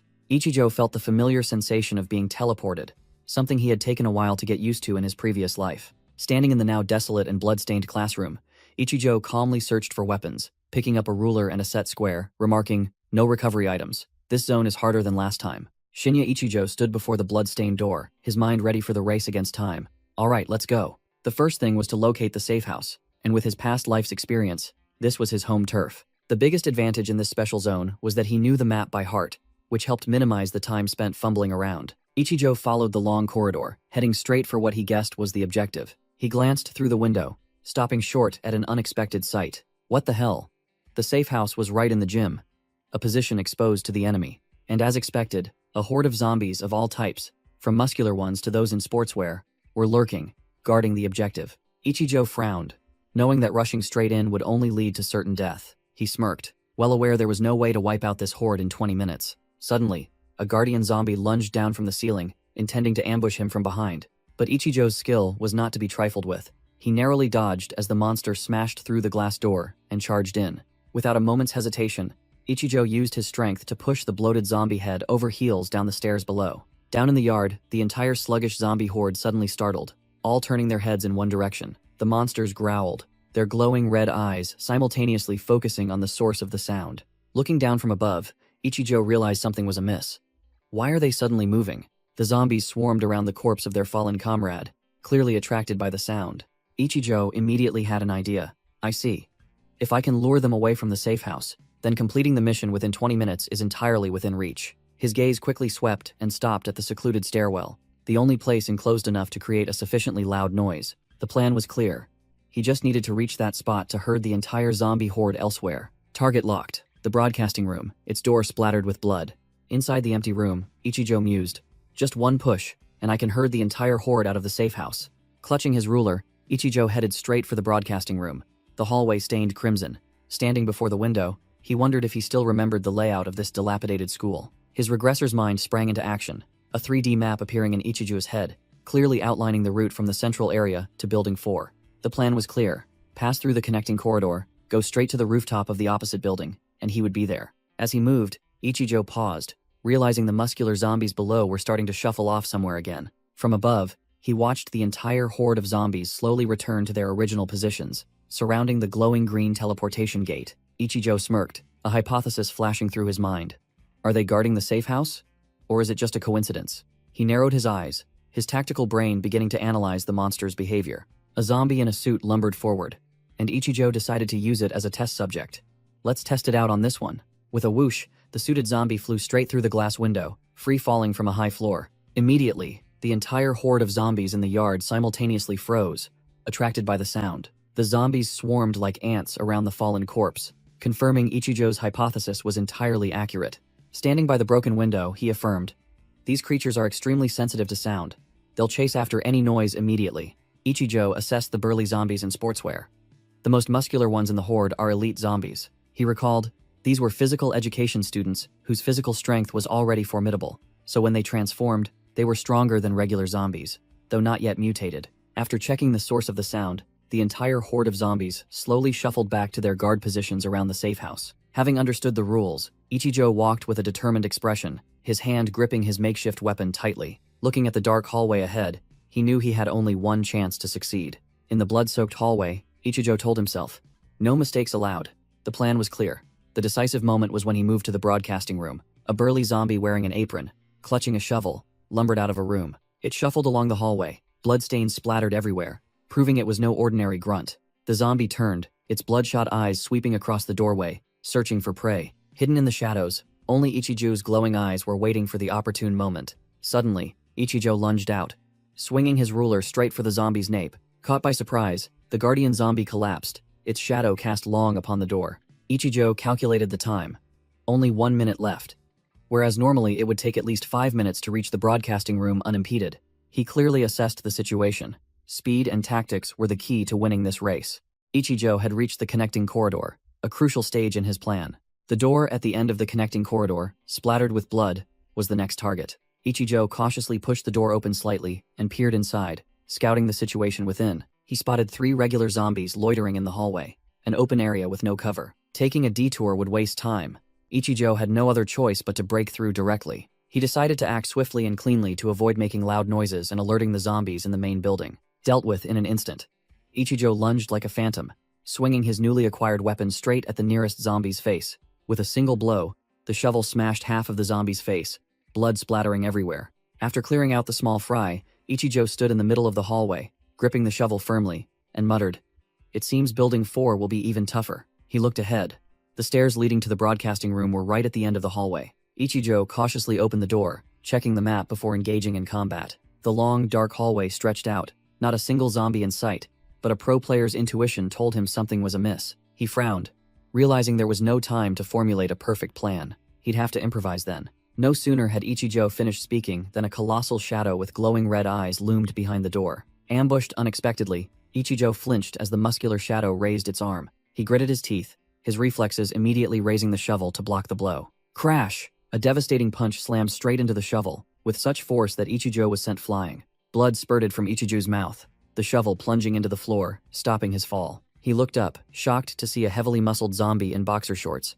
An elite zombie hiding behind a weakling? The loud noise had alerted the entire area. The reflection on the shovel's blade showed zombies closing in. Ichijo cursed. Now he was surrounded by the mutated zombie, and a horde of small fry shuffling towards him. The regular zombies growled, their bloodshot eyes rushing towards their sole prey. It was do or die now. Ichijo gripped the shovel handle tightly, assuming a stance ready for battle. He muttered, "Shh, did something just touch me?" A zombie lunged forward, and Ichijo, quick as a flash, thrust the shovel handle straight into its mouth. He used that very zombie as a weapon, spinning around to smash its head into another charging zombie. While Ichijo was clearing out the small fry, the boxer zombie suddenly appeared right beside him. The mutated zombie flexed its muscles, swinging a destructive hook punch aimed straight at Ichijo's head. Ichijo gritted his teeth, his eyes flashing with ruthlessness, as he delivered a kick to the zombie in front of him. Smack! The boxer zombie's punch missed its target, instead smashing the head of the unfortunate zombie Ichijo had just kicked into place as a shield. The boxer zombie looked around the deserted hallway in confusion, unable to find any trace of its recent prey. It sniffed, catching the strong scent of fresh blood emanating from ahead. A faint red trail of mist led it to the door of a room. Inside was a ruined laboratory, red light spilling from the window, signaling a deadly trap. The mutated zombie stepped inside, its eyes scanning the messy tables and chairs and the pool of blood on the floor. It spotted a foot sticking out from behind a row of tables, thinking it had found an easy target. The monster roared and lunged forward, preparing to finish off its prey. Crash! A devastating punch was unleashed, but what it shattered was merely an empty laboratory table. Scene change. Natsume Etsuoka was holding a test tube containing a strange solution, looking extremely pensive. She murmured that separating these two elements was harder than imagined. The virus ratio in the magic core was too high, and the purity only reached about 60%. Flipping through all the documents, she still couldn't find any information about this virus. She grew even more bewildered when Ichijo, the only one who knew the origin of the magic ore, disappeared at such a crucial moment. Recalling the scene of the broken test tube and the pool of blood, she realized Ichijo not only knew about this but also knew exactly how to use it. Back in the battle, the boxer zombie stood amidst the rubble, still not understanding that it had just been tricked. It growled, wondering what a mere student could do. But right after that, Ichijo slowly appeared from behind. The monster spun around and unleashed a thunderous punch, but Ichijo deftly dodged, his shovel already in position. He spun, channeling all his combat experience into a powerful horizontal swing of the shovel. With a clean slash, Ichijo sent the mutated zombie's head flying, leaving it in stunned disbelief. Done with the task, Ichijo stood there, coldly looking down at the headless corpse of the mini-boss he had just outplayed. He mused that his plan to use his own blood to lure the monster had been a complete success, and his wound had also fully healed. Shinya Ichijo held several test tubes containing his own blood, confidently declaring that with this, he could avoid trivial combat encounters. Looking at the headless corpse of the fighter zombie, he calculated that only about 10 minutes remained. He had to speed up. The laboratory was now deserted, with only bloodstains and a deadly silence remaining. A crack echoed as the laboratory door slammed shut. Suddenly, Ichijo clutched his head and collapsed, a sudden, excruciating pain assailing him. In his mind, the consciousness of the zombie queen, TL, was awakening. He realized this was a ticking time bomb, and if he wasn't fast, he would be annihilated. The sounds of the battle had drawn an entire horde of zombies on this floor. As soon as one fell, several others crawled forward. The blood of the recently defeated zombie splattered across the hallway, signaling a feast about to begin. A group of students was running for their lives, with several zombies hot on their heels. Ichijo stepped into the hallway, coldly glancing at the scene of students being ambushed by zombies, completely unconcerned. He ignored everything, muttering that the goal now was to move without engaging in combat. The broadcasting room was directly above. The path up the stairs was littered with dried and fresh bloodstains, signs of the unfortunate. He had reached the 4th floor, where the broadcasting room was located. Ichijo cautiously peeked around the corner, surveying the hallway ahead. Seeing no zombies lurking about, he stepped out with his shovel, cautiously advancing. He had reached the door of the broadcasting room, his hand on the doorknob, ready to proceed. The door burst open, splattering blood on the wall. The mission was nearing completion. Inside the broadcasting room was empty, with no zombies in sight, exactly as calculated. Ichijo stood in the middle of the room, muttering, hoping the equipment was still functional. Leaning the shovel against the wall, he approached the control panel and flipped the switch. The screen lit up success. In the middle of the broadcasting room, Shinya Ichijo confidently muttered, "I helped the broadcasting club a few times. I still remember how to use it." Just as things were going smoothly, a strange noise made him spin around, his eyes full of vigilance. Clatter! A rotting zombie hand was trying to squeeze through the slightly open door crack. Ichijo was still standing before the control panel, but his attention had completely shifted towards the uninvited guest. He was still tinkering with the equipment, unaware of the deadly danger slowly approaching from behind him. Ichijo's eyes widened in horror as he sensed a colossal presence right behind him. He reacted with lightning speed, grabbing the shovel handle in a fraction of a second. With his vast experience, Ichijo swung the shovel up, ready for battle. The shovel blade was covered in blood, proof of the battles he had just fought to get here. Ichijo narrowed his eyes at the intruder, his face showing clear annoyance and speechlessness. A bloated guardian zombie, swollen like a balloon, slowly lumbered into the room and growled, "Don't enter without permission." Ichijo immediately recognized this as a bloated zombie type, caused by accumulated decomposition gas, a mobile stench bomb. He knew this type wasn't overly strong, but the most dangerous thing was the gas it emitted, which would draw an entire army of zombies. The guardian zombie slowly shuffled towards the window, and Ichijo immediately understood the problem. It would attract a large number of other zombies. He turned, deciding to act before things went too far. Ichijo darted past the zombie, running straight for the window with a daring plan. "I must stop this thing from getting out," Ichijo growled, determined not to let it call for reinforcements. The guardian zombie raised its fat, bloated hands, intending to smash the window. Just as it touched the window, Ichijo closed in from behind. Crash! Ichijo put all his strength into ramming the monster's back, sending it flying straight through the window and out. With no time to drag it far, Shinya Ichijo improvised a tripwire with an electric cable, causing the hulking zombie to tumble. Damn it, the sound of breaking glass has alerted all the zombies on this floor, and just as expected, a horde of zombies shambled out from a hidden corner, drawn by the sound. Unable to fight them all alone, he immediately rushed into the broadcasting room to buy time. Only 4 minutes left. Ichijo broke into a sweat.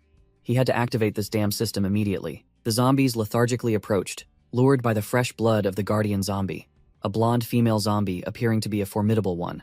Ichijo knew full well that the pool of blood wouldn't hold them back for long, especially if another elite zombie appeared. He would be doomed for sure. The undead had shambled right to the door of the room, their growls growing closer. Ichijo gritted his teeth, unable to waste another second here. The blonde female zombie had peered in, only a few steps away from him. Clang! Just then, the school's public address system blared out. Commencing National Exercise Routine Number 7. Down in the schoolyard, an entire sea of shambling zombies suddenly froze, turning their heads towards the sound of the speakers. Just in time. Ichijo sighed in relief. Now the zombies would be drawn towards the speakers, but the path down to the schoolyard was also completely blocked. The zombies in the hallway immediately turned around, shambling towards the staircase to follow the call of the sound. But a new problem arose. A zombie hand clung to the railing, climbing up from the floor below. Ichijo was trapped between two waves of zombies, the ones that had just turned away in front, and the ones climbing up from behind. Looking down the staircase, he saw zombies from the 3rd floor also shambling up, his retreat route sealed off. While their attention was still focused on the speakers, Ichijo decided to take a gamble. He shot past the zombies on the 3rd floor, using maximum speed to break through the encirclement and run straight towards the safe house. Ichijo rushed to the safe house door and slammed it shut, temporarily shaking off the zombies. But as he turned back, he froze in shock. An entire hallway packed with zombies was shambling towards him, blocking the path. He frowned and thought, calculating. Rushing in would only waste time. There was no opening, so he had to wait for an opportunity. And the opportunity arrived. A zombie hand clung to the ledge, signaling that the prime target was in position. Ichijo hid behind the window, observing the bloated zombie staggering in the yard below, preparing for his plan. Boom! The fat zombie exploded like a meat bomb, splattering blood and organs everywhere. Seizing the moment, Ichijo growled, "Now!" using the explosion to mask his movements. He shot out from the hallway, executing a masterful parkour move to leap straight to the gymnasium building. The plan was perfect. All the zombies in the yard were drawn by the explosion and the speakers, creating a deadly gap. Ichijo landed safely, confident that the schoolyard had been temporarily cleared. Just as calculated, he calmly entered the gymnasium, thinking everything was settled. Suddenly, another explosion rang out. The public address speakers on the rooftop burst into flames and fell silent. A mutant zombie in football gear stood tall. It was the culprit who had just ruined the plan. Ichijo cursed, knowing full well that at this rate, the entire horde of zombies would soon return to find him. And just as expected, the zombies lost their target, began to scramble up, and turned, surging towards him. With no retreat, Ichijo shouldered his shovel, charged straight across the grass, deciding to fight the entire horde to the death. He accelerated, pushing past the small fry, heading straight for his final objective. But a muscular guardian zombie suddenly appeared, blocking his path. Wham! He took a devastating punch to the ribs, the force so strong it bent his entire body. Despite taking the hit, Ichijo spun around to gain momentum, swinging his shovel in an extremely dangerous spinning attack to counter. Backed against a wall, Ichijo leaped into the midst of the zombie horde like a god, his shovel ready to carve a bloody path. But things weren't so simple.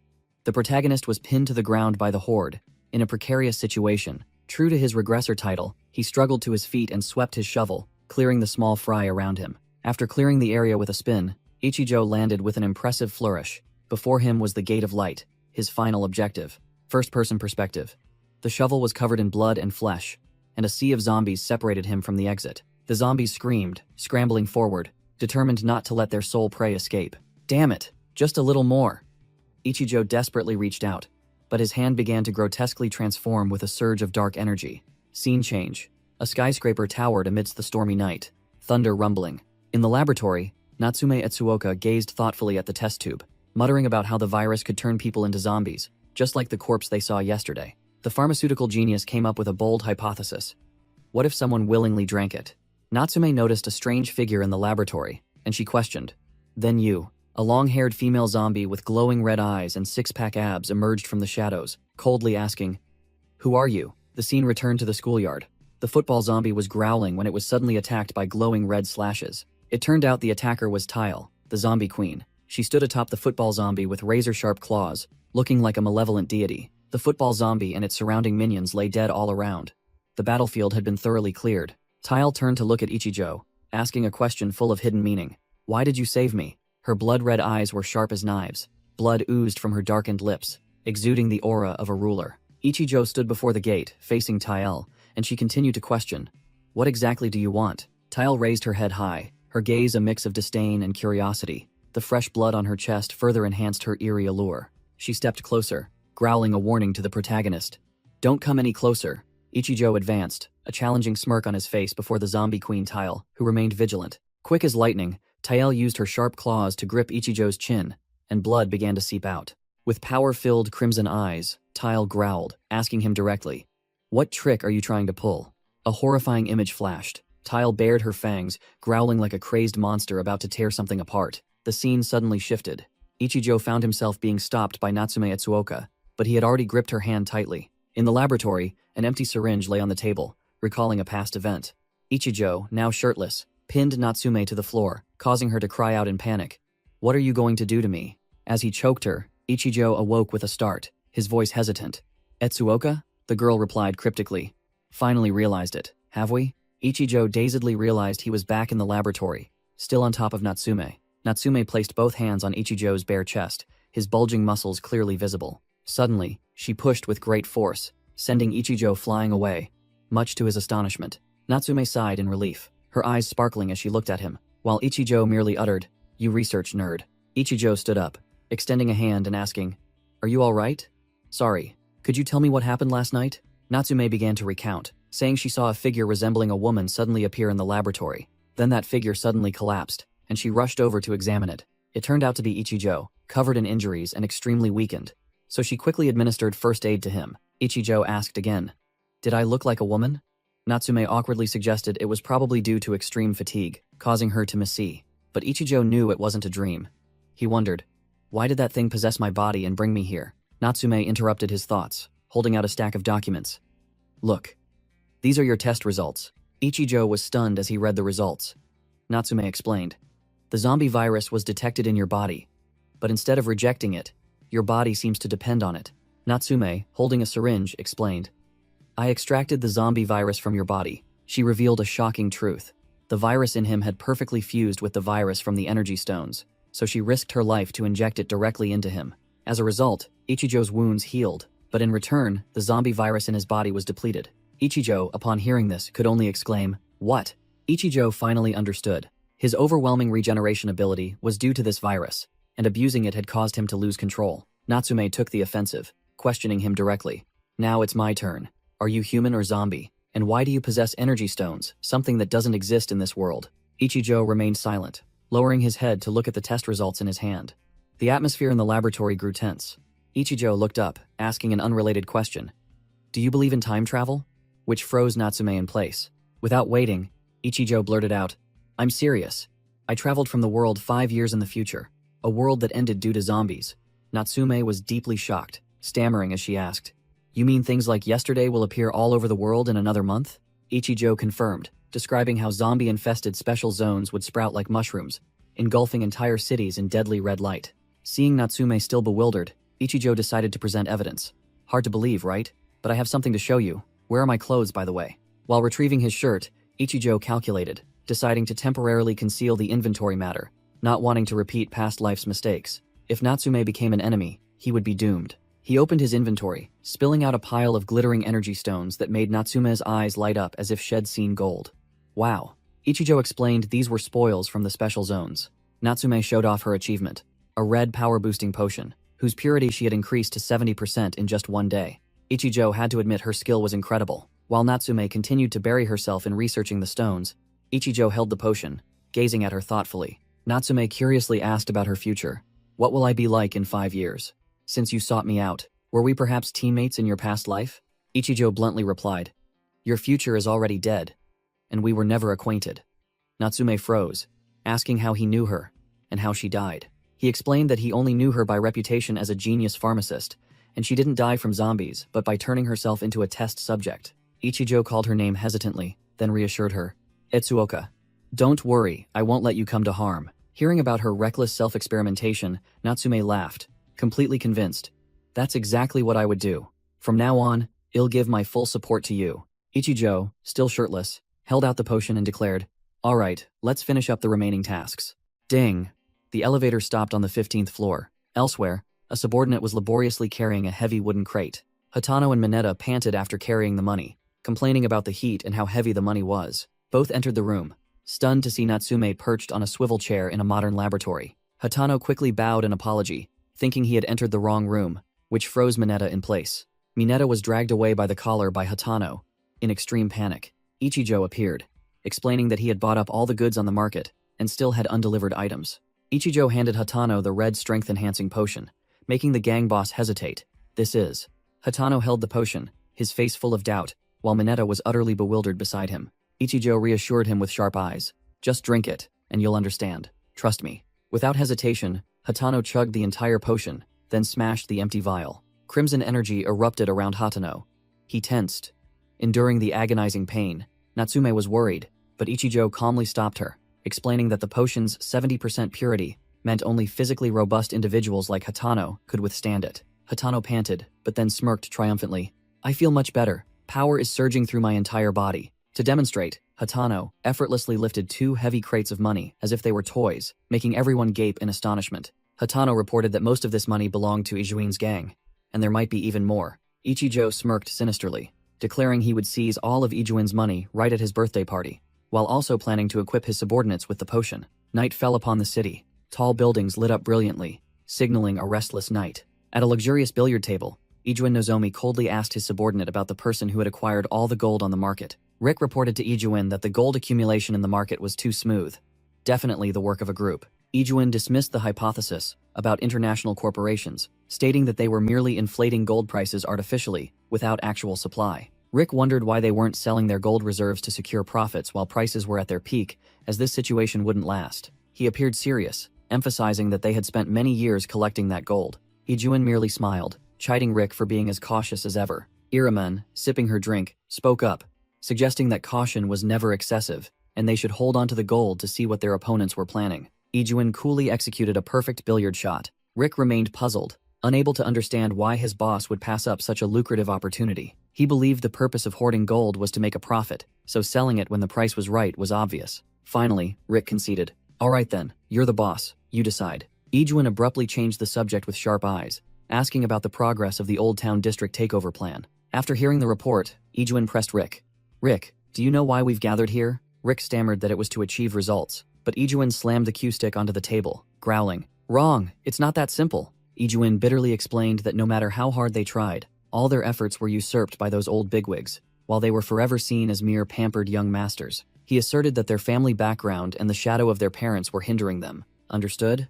I don't want to wait any longer, Ijuin commanded, and Rick immediately promised to settle the Old Town District matter by tomorrow. Ijuin decided to postpone selling the gold, prioritizing the district redevelopment plan. He executed a spectacular billiard shot, declaring it was time to show those old men that this was the era of the younger generation. Finished, Ijuin turned to Iraman. Have you found out who that kid at the casino was?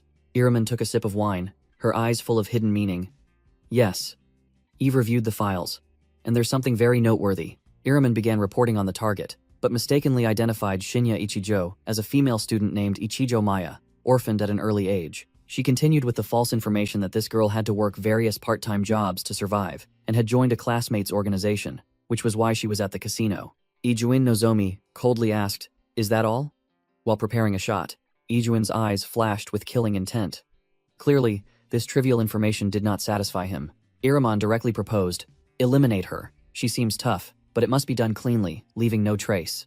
Meanwhile, Ichijo had anticipated everything, thinking to himself, I knew it. They've already targeted the prey. A dark figure with blazing eyes stealthily followed Ichijo, hiding behind a wall corner. Ichijo calmly checked his inventory. The gold Hatano collected was enough for him to reach level 15, but he still needed more materials for upgrades and research. He suddenly stopped, his sharp gaze sweeping behind him, having sensed his pursuer. A red-haired assassin appeared, skillfully twirling a butterfly knife, grumbling. Wake up, kid. I never thought I'd have to take down a student. The assassin blocked Ichijo's path in the dark alley, bluntly declaring, Work's been a bit boring lately. I'll kill you for the bounty. The red-haired assassin charged like a moth to a flame, yelling, You picked the wrong fight, blame yourself. But Ichijo merely stood still with a bored expression. Ichijo's eyes were unperturbed, easily reading the enemy's movements. With a single fluid motion, Ichijo flipped over the assassin's arm, completely catching him off guard. Whoosh! Ichijo snatched the butterfly knife mid-air, disarming his opponent in an instant. Slam! He grabbed the assassin's hair, forcefully smashing his head down. Wham! A devastating knee strike directly to the face left the assassin dazed. Ichijo locked down his opponent, held the stolen knife to his throat, and interrogated. Answer me. Did Ijuin send you? After getting a trembling answer, Ichijo tossed the assassin away like a sack of trash. The red-haired assassin lay sprawled on the ground, his face drained of color, pitifully begging, Wait, please don't kill me. Ichijo coldly warned the assassin, Tell Kibu, Ian, that it's not time to settle things yet, just wait. As for you, never show your face before me again. Causing the assassin to tremble and reply, Understood. With a command to be gone, Ichijo let the assassin flee headlong from the dark alley. Now alone, Ichijo narrowed his eyes, beginning to calculate his next move. The atmosphere around him suddenly transformed, the space tinged with the blazing red of the special zone, level 8. Ichijo mused that thanks to his regression, he had entered the special zone even before the apocalypse began.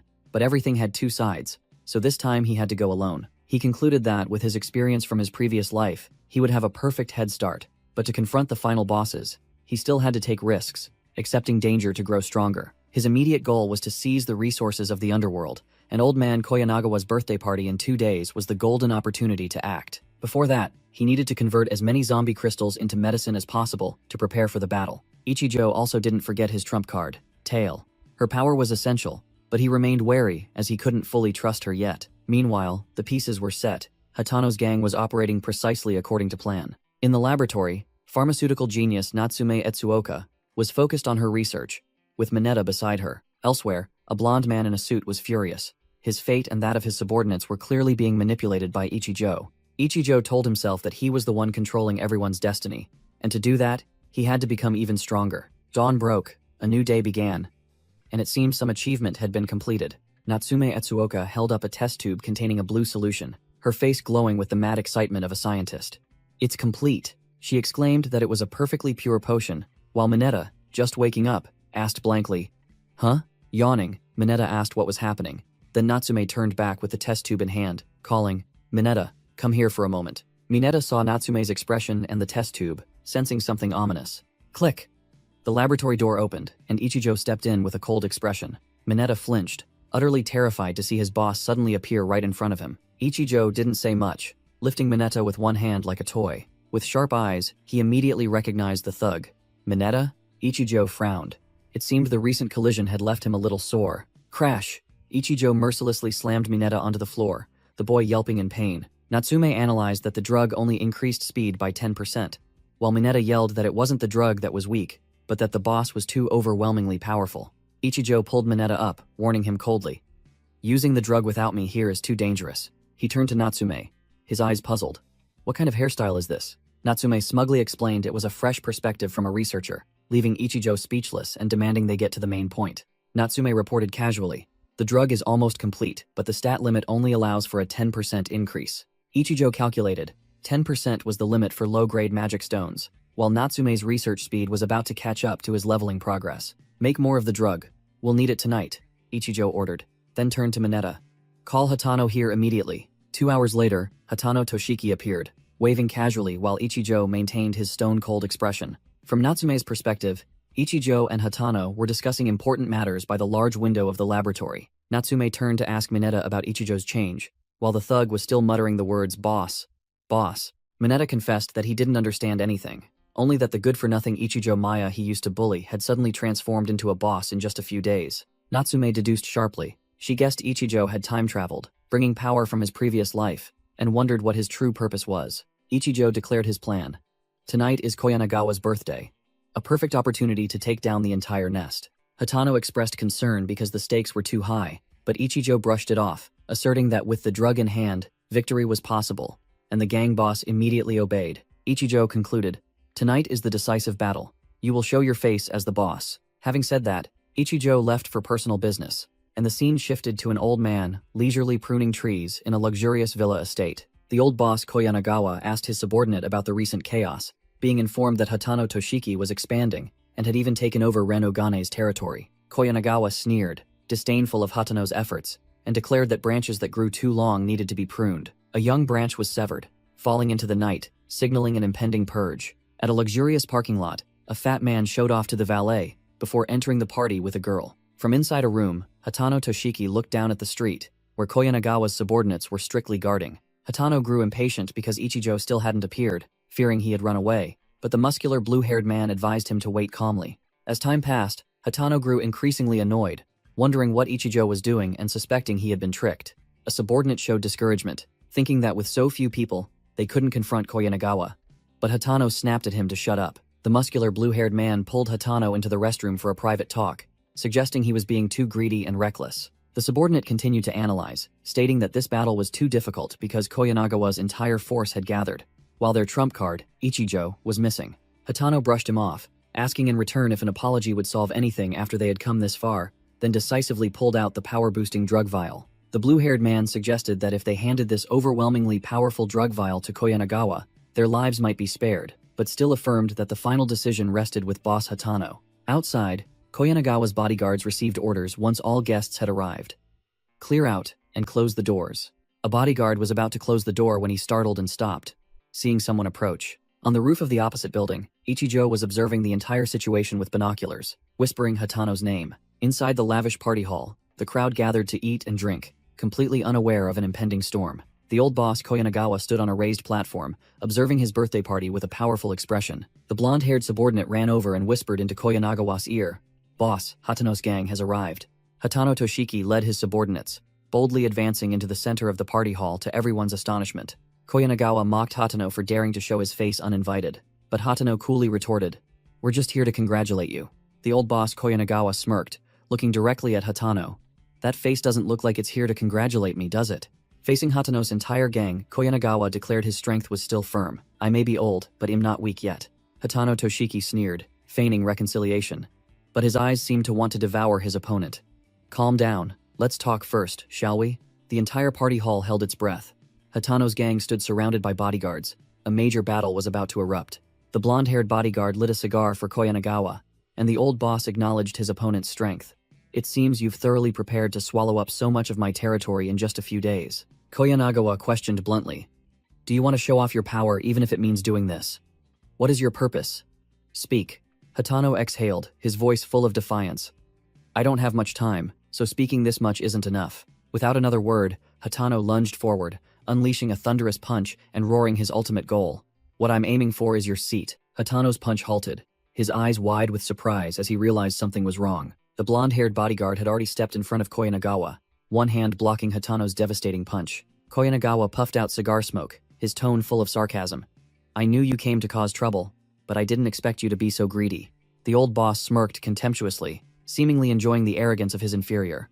I've been underestimated. Suddenly, Hatano used a grappling technique, grabbed the bodyguard's arm, and slammed him hard onto the floor, to Koyanagawa's astonishment. Hatano stood tall, ordering his fired-up subordinates. Brothers, deal with them. Koyanagawa calmly smoked his cigar amidst the chaos, acknowledging his opponent's strength. You're quite good, better than I thought. Finishing his words, the old boss lunged at Hatano, unleashing a powerful punch.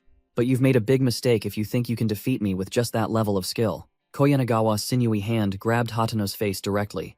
The old man's strength was no joke.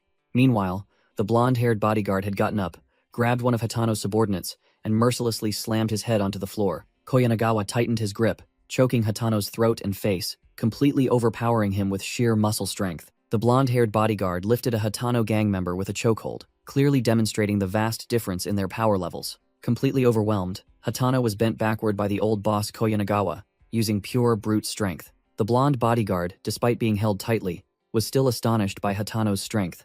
So strong. Giving his opponent no time to breathe, Koyanagawa swung his iron fist straight forward. A devastating punch landed directly on Hatano's stomach, causing him extreme pain. Hatano was sent flying like a ball, crashing straight into the tables and chairs behind him. Koyanagawa exhaled smoke, ordering the muscular bodyguard. Clean them up before the party starts. The bodyguard confidently replied, Yes, they're decent, but just small fry. I'll handle them quickly. Hatano struggled to his feet, bitterly admitting, he truly is the strongest bodyguard. After taking the medicine, I can finally fight properly. They are on a completely different level. Seeing his subordinates getting beaten badly, Hatano broke out in a cold sweat. They're still fighting normally. Once the medicine wears off, there's no chance of winning. The masked subordinate, Ichijo, stood watching the situation, while Hatano cast aside all thoughts and roared a challenge. Come on. The blonde bodyguard rushed forward, throwing a hook punch aimed at the masked man's face. The masked man, Ichijo, narrowly dodged the blow, stunning the bodyguard with his speed. Wham! A clean retaliatory punch landed squarely on the bodyguard's cheek, leaving him no time to react. Without stopping, Ichijo followed up with a thunderous punch to the opponent's chest. The bodyguard doubled over from the punch, completely helpless against Ichijo's combo attack. Ichijo grabbed the bodyguard's head with one hand, preparing to deliver a finishing blow. Crash! The blonde bodyguard was slammed straight to the floor, creating a small explosion that shattered the ground. Hatano froze, jaw agape, witnessing the unbelievable sight. I can't even touch him. I'm completely disadvantaged. Meanwhile, Hatano's subordinates were still getting thoroughly thrashed by Koyanagawa's bodyguards. Hatano looked back at the blonde bodyguard struggling to get up, beginning to doubt his choice. Did I choose wrong? Maybe I should apologize and beg for forgiveness. If I hand over the medicine, perhaps he'll spare me. Koyanagawa narrowed his eyes and ordered his bodyguard. Finish it quickly. The bodyguard stood up, looked at Hatano, and made a recruitment offer. Hey Hatano, you've got talent. If you admit your mistake, I can put in a good word for you with the boss. Hatano Toshiki refused the recruitment offer, admitting that his life had changed since meeting that man. With a determined gaze, Hatano declared he was sick of petty extortion and would bow down and become a subordinate to his new boss. The blonde bodyguard, enraged, lunged forward, roaring. Then it's unfortunate for you, you're going to die. Hatano desperately looked at the medicine bottle, thinking that if he took another dose, he might have a chance to win. Just as the bodyguard's punch was about to land, a hand stopped it. Ichijo, appearing out of nowhere. Shinya Ichijo glanced at Hatano, his voice terrifyingly calm. Sorry boss, I'm late. The blonde bodyguard was stunned, straining with all his might, but his arm wouldn't budge. He stammered, What kind of monstrous strength is this? Thud. Ichijo delivered a straight punch to the bodyguard's chest, the impact force shaking the air. Ichijo coldly warned the frozen in shock Hatano. If you drink 2 bottles, you'll die from the side effects. Hatano realized in shock that it was all just a test. He had been manipulated by Ichijo from the start. In a flashback, Ichijo casually explained that he chose Hatano simply because he met him first. Nothing more, nothing less. Hatano accepted the truth, knowing he had chosen the right path to survival, and pledged absolute loyalty. Ichijo smirked. I like intelligent people. Hatano immediately bowed. Then, boss, please give your orders. Koyanagawa scolded the battered blonde bodyguard. What the hell are you doing? He's clearly just a kid. In the middle of the party hall, Hatano pointed directly at Koyanagawa and shouted, Koyanagawa Tatsuya, prepare to die, old man. Koyanagawa's face darkened with anger, and he ruthlessly ordered, kill every single one of them for me. Koyanagawa's subordinates whispered, unable to believe that Kawase, a big shot in the group, was taken out by a kid with a single blow. A buzzcut bodyguard, grabbing Hatano's blue-haired subordinate by the collar, asked in astonishment, is he a student? The bodyguard was still in shock, staring wide-eyed at Ichijo. The blue-haired subordinate, despite being restrained, smirked defiantly. Don't be surprised yet, the real fun has only just begun. Crash. Ichijo sent one of Koyanagawa's subordinates flying with a kick, kicking off the battle. The blonde bodyguard muttered resentfully, I never thought I'd have to fight a student. Ichijo coldly retorted. And today is also the day you lose to a student. The enraged bodyguard roared. You brat, don't you dare look down on me. He lunged forward, unleashing a devastating hook punch aimed directly at Ichijo. Ichijo lightly dodged the blow, slipping to the side as if taking a stroll, causing the bodyguard's punch to merely whiz through the air. The bodyguard continued to furiously attack with a powerful spinning kick. Ichijo maintained his indifferent demeanor, easily evading every attack, causing the bodyguard to yell, Damn it, are you just gonna keep dodging? Hatano, his face covered in blood, was in deep shock witnessing the scene. Even with the medicine, I couldn't even touch that guy. Yet he's toying with him like a cat with a mouse. What terrifying power. Koyanagawa's face darkened as he heard the guests whispering about his top bodyguard getting thrashed by a kid. He wondered who the hell Hatano was to have such a powerful ally. One subordinate was about to speak but was motioned for silence by another. The whole group could only watch the match with bated breath. Koyanagawa resentfully thought about his 40 years of building his career, unable to accept having it ruined. The old man muttered angrily. And now some rat appears and takes a bite? Koyanagawa's eyes turned cold and sharp. He decided he would not lose face, ordering the strongest in the organization to deal with this kid. He gave the blonde bodyguard an ultimatum. I'll give you 1 more minute. Hurry up and start. The bodyguard broke out in a cold sweat, realizing Ichijo was a monster in a student's guise. His face didn't even flinch despite being punched. He desperately admitted in his head, I've expended all my strength. I can't even land a hit, let alone finish him off in 1 minute. In desperation, the bodyguard swung a large wooden board at Ichijo. Ichijo easily blocked the attack, then unleashed a devastating high kick, lightning fast. The blonde bodyguard was utterly defeated, unable to believe he was so thoroughly outmatched in pure strength. Not a single flinch. Am I not even his equal in pure strength? Ichijo delivered the high kick, coldly scoffing. You're full of openings. Bang. A thunderous kick landed squarely on the blonde bodyguard's face, the impact distorting space itself. The bodyguard flew like a bullet, crashing into the wall and making the entire room shake, while Ichijo landed softly. Koyanagawa was stunned, speechless, unable to believe that the strongest man in his organization had been taken down by a mere high school student with a single blow. Ichijo dusted off his hands, his amber eyes devoid of emotion, as if he had just finished a warm-up. One of Koyanagawa's commanders shouted, offering the fallen man's position as a reward to anyone who could kill Ichijo. The remaining subordinates, their eyes red with greed, brandishing clubs and daggers, charged forward like a pack of hungry beasts. Facing an armed crowd, Ichijo merely stood still, his overwhelming aura making them look like a bunch of clowns. Quick as lightning, Ichijo grabbed the knife wielder's hand, reversed the weapon, and plunged it straight into its owner's stomach, making him scream in agony. He used the impaled man's body as a human shield, neatly blocking an axe swing from behind. In a flash, a symphony of violence unfolded as Ichijo wiped out all the bodyguards, blood splattering everywhere. Koyanagawa broke out in a cold sweat, horrified to realize this kid's physical strength had far surpassed human limits. Amidst a battlefield littered with corpses, Ichijo advanced, a blood-stained knife in his hand, making the boss stammer a plea for negotiation. Losing all patience, Koyanagawa roared in despair. I told you to shut up. Whoosh! A knife flew straight, embedding itself precisely in the boss's throat, cutting short his scream. Koyanagawa's eyes widened. Blood gushed from his mouth as his consciousness faded. In his final moments, he couldn't accept the truth that he had been eliminated by a mere high school student. The entire luxurious banquet hall was now nothing but a slaughterhouse, with Ichijo and Hatano's faction standing amidst the wreckage. The guests trembled, unable to believe their eyes as they witnessed boss Koyanagawa neatly overthrown by an unknown group. Hatano Toshiki was frozen in place, unable to believe that kid had single-handedly wiped out the entire Koyanagawa gang. Ichijo coldly called out boss, making the bewildered Hatano startle and awkwardly respond. The gang leaders present at the party stared intently, their faces taut with tension after the bloody purge. Hatano looked at Koyanagawa's corpse, thinking to himself, in less than a week, The old fox who had dominated this region for decades had been sent straight to hell. He silently admitted that this kid had shattered every conventional logic he had ever known. Standing before the entire underworld, Hatano boldly declared, "As you can see, Koyanagawa is dead.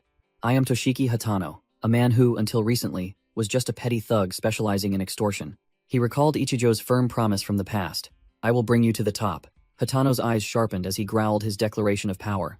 "But from today, I am your new boss." The scene shifted to a massive construction site where skyscrapers were under construction.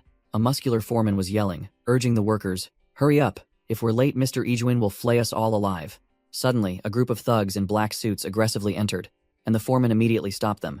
"Who are you? Get out of here and don't cause trouble." Asserting his authority, the foreman demanded the strangers leave, as they couldn't afford any delays. The leader of the thugs sneered mockingly, his voice full of challenge. "What if there's a delay? Hand over the protection money." In a luxurious apartment, Ijuin Nozomi was relaxing when the door burst open.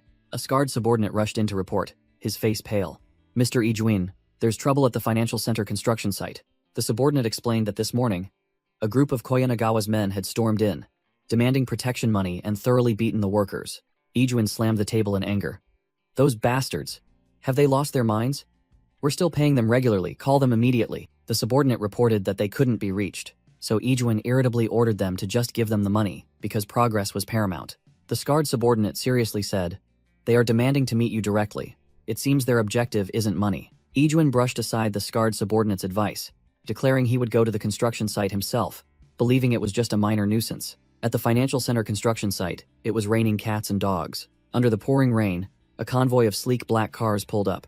Ijuin's faction and Koyanagawa's thugs stood facing each other, the tension palpable. Koyanagawa's subordinate spoke up, welcoming Ijuin with sarcasm. He glanced at the bodyguards accompanying Ijuin, then sneered. "Bringing so many men, quite cautious, aren't you?" Ijuin lost patience and growled directly. "Cut the nonsense. What does Koyanagawa want?" The subordinate flicked his cigarette and smirked as he delivered shocking news. "Just so you know, Koyanagawa is no longer our boss." Ijuin's entire faction was stunned by this unexpected announcement.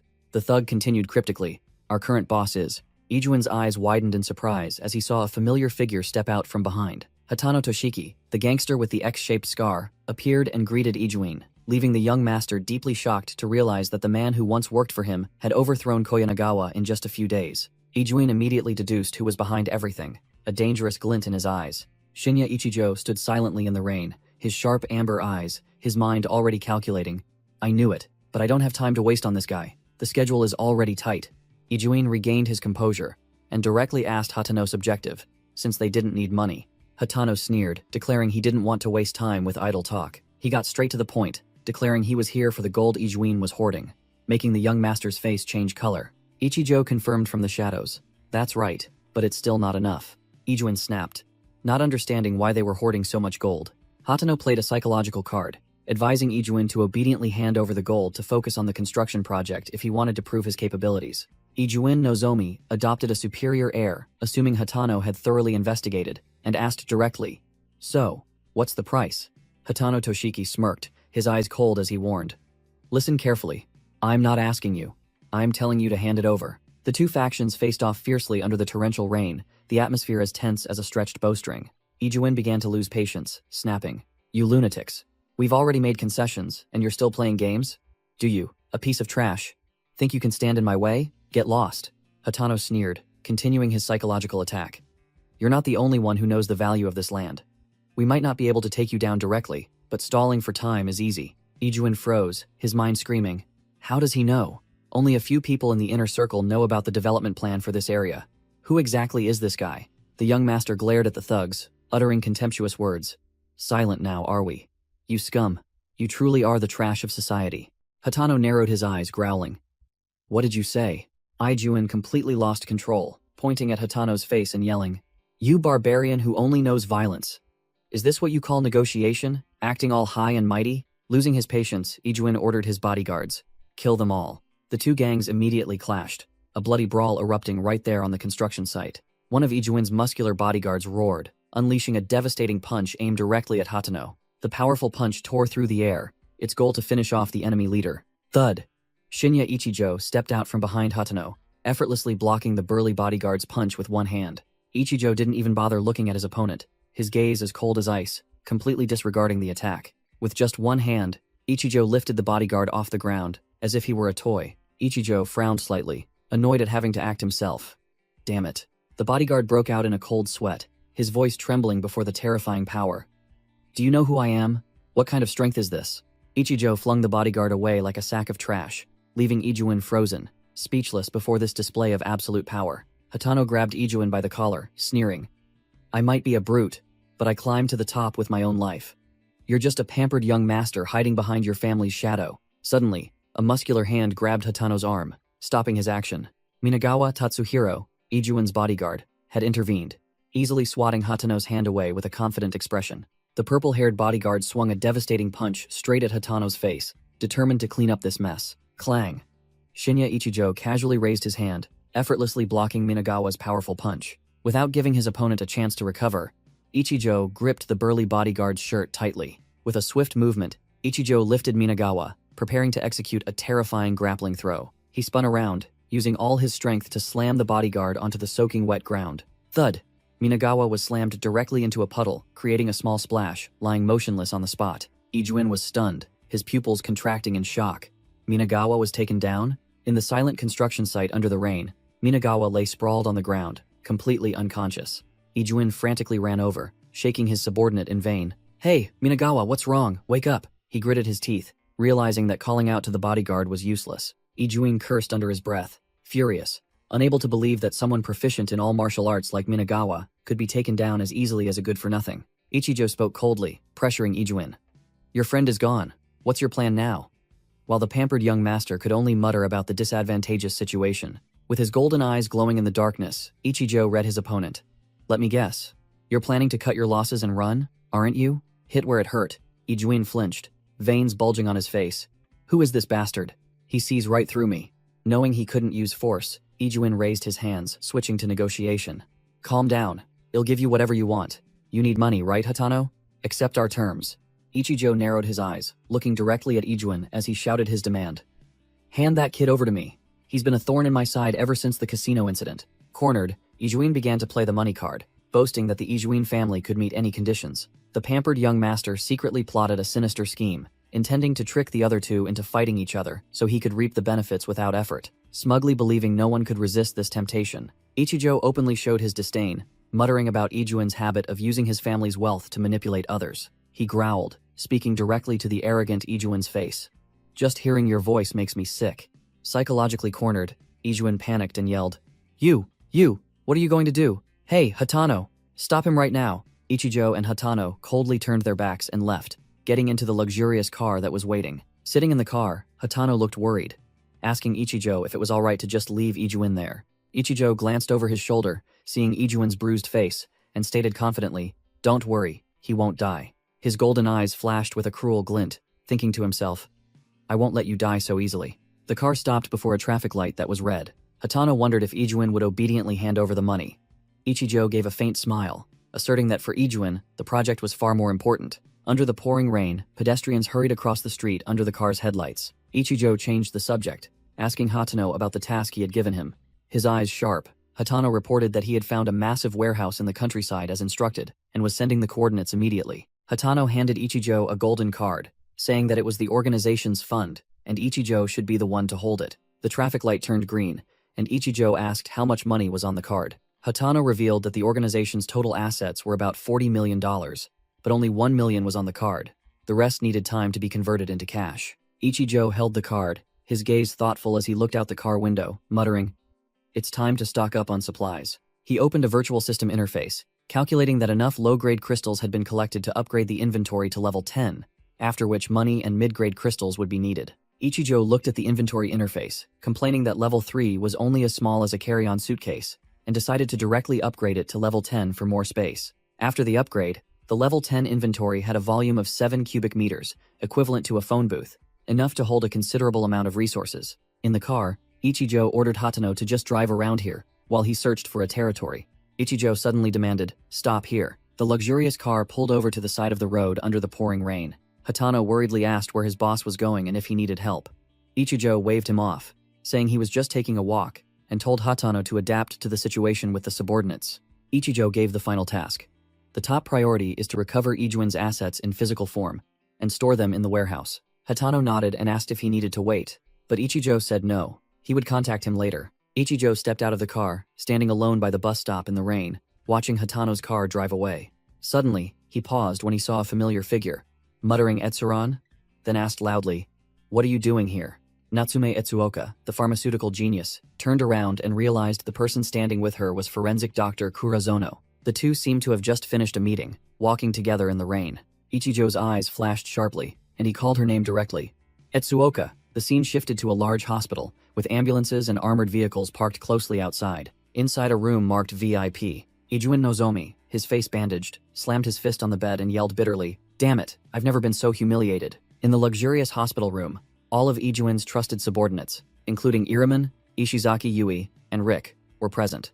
Iramen crossed her arms, her voice full of sarcasm, questioning her subordinate. "So your casino plan was discovered by Hatano, and now he's using it to blackmail us?" The scarred subordinate, his head bandaged, reported gravely. "The real problem is that student. His attacks are far from ordinary, and he knows a lot about us, even calling me by name." Ishizaki Yui casually sucked on a lollipop, thinking that with their status, having their names revealed was common. Ijuin Nozomi, his face still bandaged, retorted harshly, "No, I agree with Minagawa. That guy hated me from the moment we met." He continued to analyze, asserting that the kid knew the inner workings of their project, and their takeover of Koyanagawa was a fatal threat. Iramen concluded, deciding to hand over the money to them to avoid construction delays. The scarred subordinate looked worried, while Ishizaki Yui remained silent, with a pensive expression. Ijuin Nozomi sneered, his eyes glinting maliciously. "But don't panic, this is only temporary.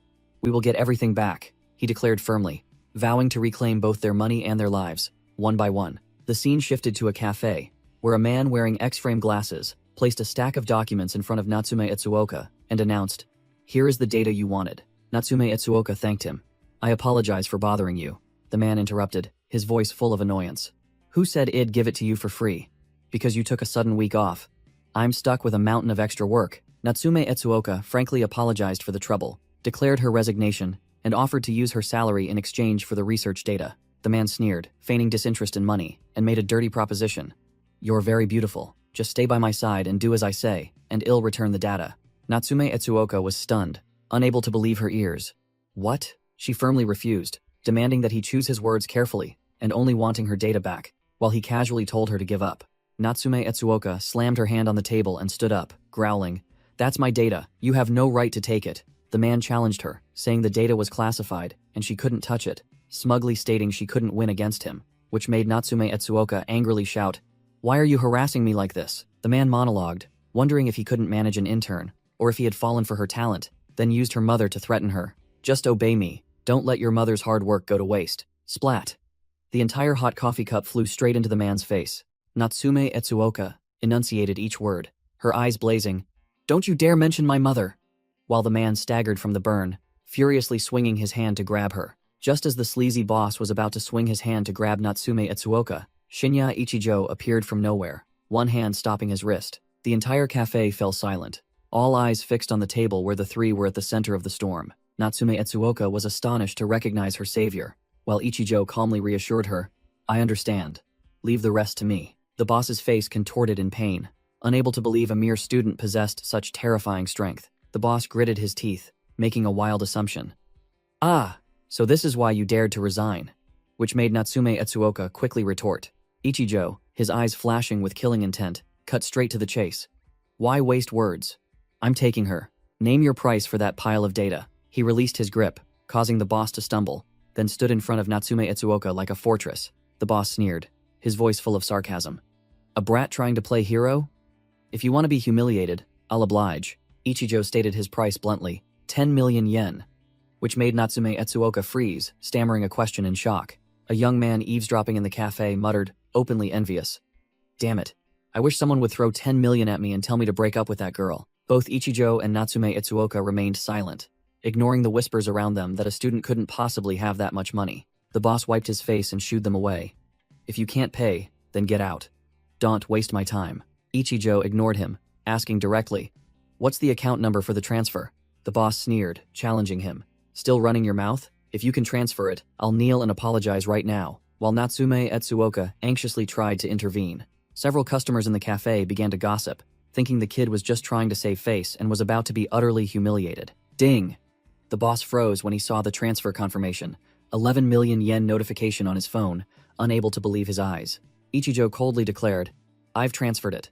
The extra 1 million is for the laundry fee for the coffee Etsuoka splashed on your face.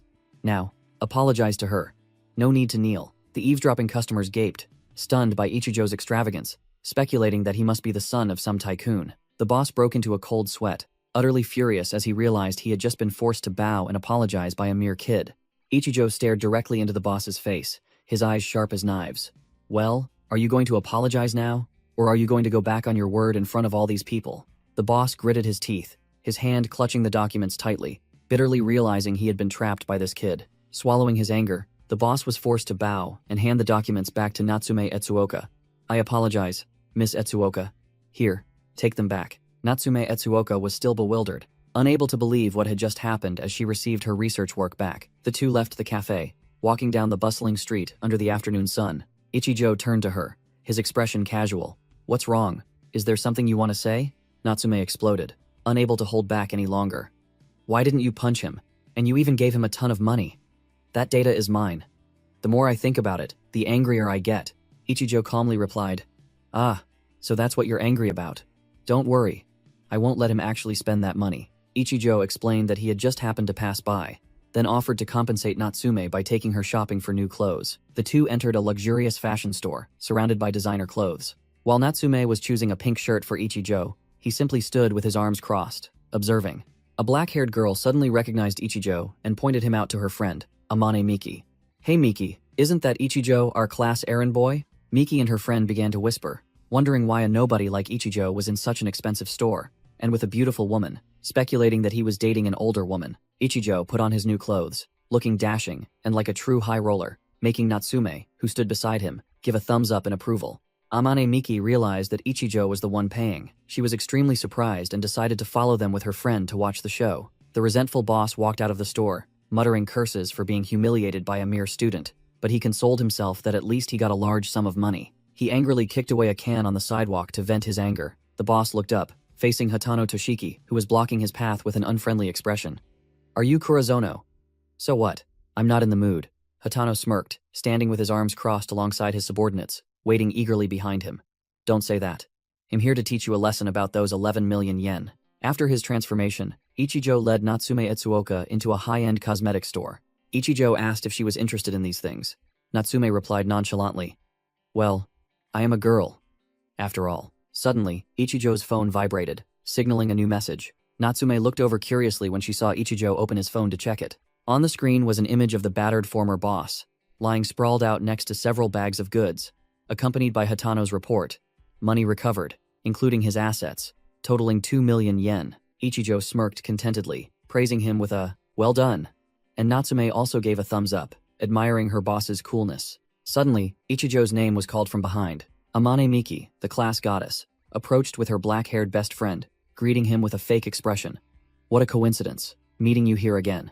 Ichijo shot an icy glance, asking directly, "What do you want?" Miki immediately changed her demeanor, playing the role of a pitiful lady, profusely apologizing, and hoping things could go back to how they were, secretly thinking this trick would surely win him over. But Ichijo merely turned away coldly, completely ignoring the girl, which made Miki and her friend freeze in place. The black-haired friend whispered, unable to believe Miki's beauty trap was useless, but Miki resentfully thought Ichijo was just trying to act tough. Not giving up, Miki moved closer, intimately linked arms with Ichijo, and asked what he was buying. The girl deliberately pressed her ample chest against Ichijo's arm, confident that no man could ignore this trick. Snap. Ichijo sharply pushed Miki's hand away, declaring bluntly, "Stop that cringeworthy act. It's disgusting." Miki was heavily shocked, stammering in rage. "Disgusting? Did you just call me disgusting?" Losing all composure, Miki yelled curses at Ichijo's attitude, calling him a rude piece of trash. She turned to Natsume, sarcastically remarking that Ichijo was a dirt-poor guy who had just splurged all his money at the clothing store earlier. Miki arrogantly warned Natsume to dump Ichijo soon, and threatened to expose his entire shameful past if Natsume didn't listen. At the cashier, the lazy male clerk pushed the task onto his new female colleague. "They're arguing. Go handle it. It's your first day, a chance to show what you can do." The female clerk grumbled irritably, knowing full well that guy was just pushing troublesome work onto her. Ichijo stood still, stone-faced, only thinking to himself, truly troublesome, completely disregarding Miki's insults as mere background noise. The female clerk had no choice but to step forward, politely requesting the group not to yell in the store to avoid disturbing others. Miki puffed up her chest and declared contemptuously, "This isn't the kind of store poor people can shop in." The girl pointed directly at Ichijo, ordering, "Put those things down and get out." Ichijo ignored her, walked straight to the checkout counter with an item, making the female clerk think to herself that he was probably just buying one item out of formality. Ichijo uttered a casual but impactful statement, "I'll take everything in this store." The female clerk froze, her brain unable to process it, screaming in her head, "Huh? What the hell did he just say?" Miki and her black-haired friend also had their mouths agape, eyes wide, shocked by the shocking declaration. Ichijo held out a gleaming gold card, adding, "Include the stock in the warehouse too. Just total it up, I'll pay by card." The female clerk stammered in disbelief. Are you serious?" Ichijo confirmed curtly, "Serious." The female clerk immediately bowed deeply, hurriedly ran to report to the manager, leaving behind a tense silence. Natsume worried that Ichijo was going too far, but he calmly explained, "I'm not showing off. Sooner or later, money will become worthless paper. It's better to convert it all into supplies." Miki couldn't stand it, rushed forward and yelled, "Hey, are you crazy? Are you doing this ridiculous stunt just because your pride was slightly hurt?" Ichijo coldly replied, "It has nothing to do with you." The black-haired friend quickly pulled Miki back, whispering advice. "He doesn't seem to be joking. He must be from a rich family. Apologize, and you might still be forgiven." But Miki remained stubborn. "I'll see this through to the end." Another blonde customer approached the counter, but was informed by the clerk. "Excuse me, madam. All items in the store, including those in the warehouse, have all been reserved." The main female clerk was sweating profusely, her fingers rapidly typing on the calculator to process a unique order in the store's history. 20 minutes later, she returned with a long bill. "Sorry for the wait. Including items in the warehouse, that's 3,020 items. With the manager's 20% discount, the total is 120 million yen. Amane Miki and her black-haired friend had their mouths agape, completely frozen, upon hearing the figure of 120 million yen. Without a moment's hesitation, Ichijo swiftly signed the confirmation paper for the massive order. Ichijo handed back the documents to the female clerk, coldly instructing, "Deliver everything to this address." The black-haired friend quickly ran over to speak up for Miki. "Ichijo, Miki just lost control a little. Please forgive her." Realizing this wasn't a good situation, the black-haired friend pulled the stiff Miki back and urged, "Come on, Miki, apologize." Miki suddenly changed her tactic, switching to a whining tone, eyes sparkling. "I'm sorry. I just lost my composure because I have feelings for you." Ichijo poured a bucket of cold water on her act. "As for me, I couldn't care less about you. Etsuoka, let's go." Both turned their backs and walked away decisively, leaving Miki and her friend frozen in the middle of the store. Natsume wondered about the extravagant spending. Ichijo smirked and explained, "That's right. When the apocalypse arrives, I'll be the only one capable of buying everything. Let's go shopping again." Suddenly, a green light flashed in Ichijo's eyes. The senses of a seasoned warrior signaled trouble. He immediately turned to Natsume. In a serious tone, "Etsuoka, go back first." The space around them distorted, turning into a blazing red of a level 15 special zone. Ichijo declared, "Today's shopping ends here." Whoosh! A blinding white slash cut across the blood-red night.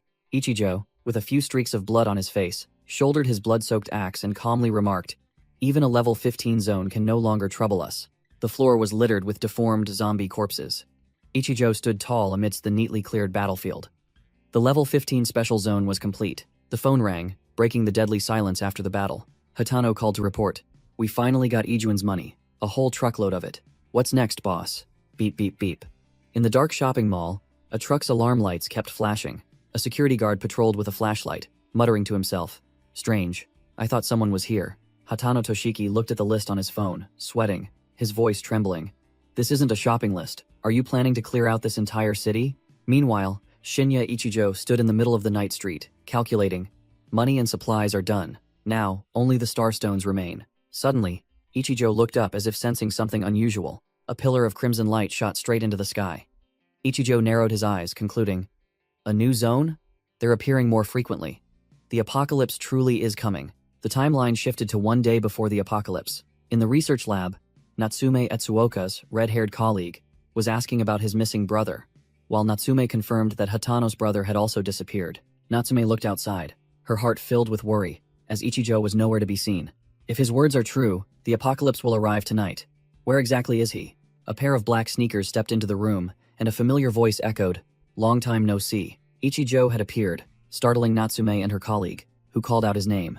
Ichijo looked directly at them, his sharp eyes commanding, "Let's go, get ready." Both Natsume and her colleague were bewildered, not understanding what was happening. Hatano was already waiting outside a massive warehouse, next to a luxurious car. As Ichijo's car arrived, Hatano immediately greeted them, while the red-haired man was still confused.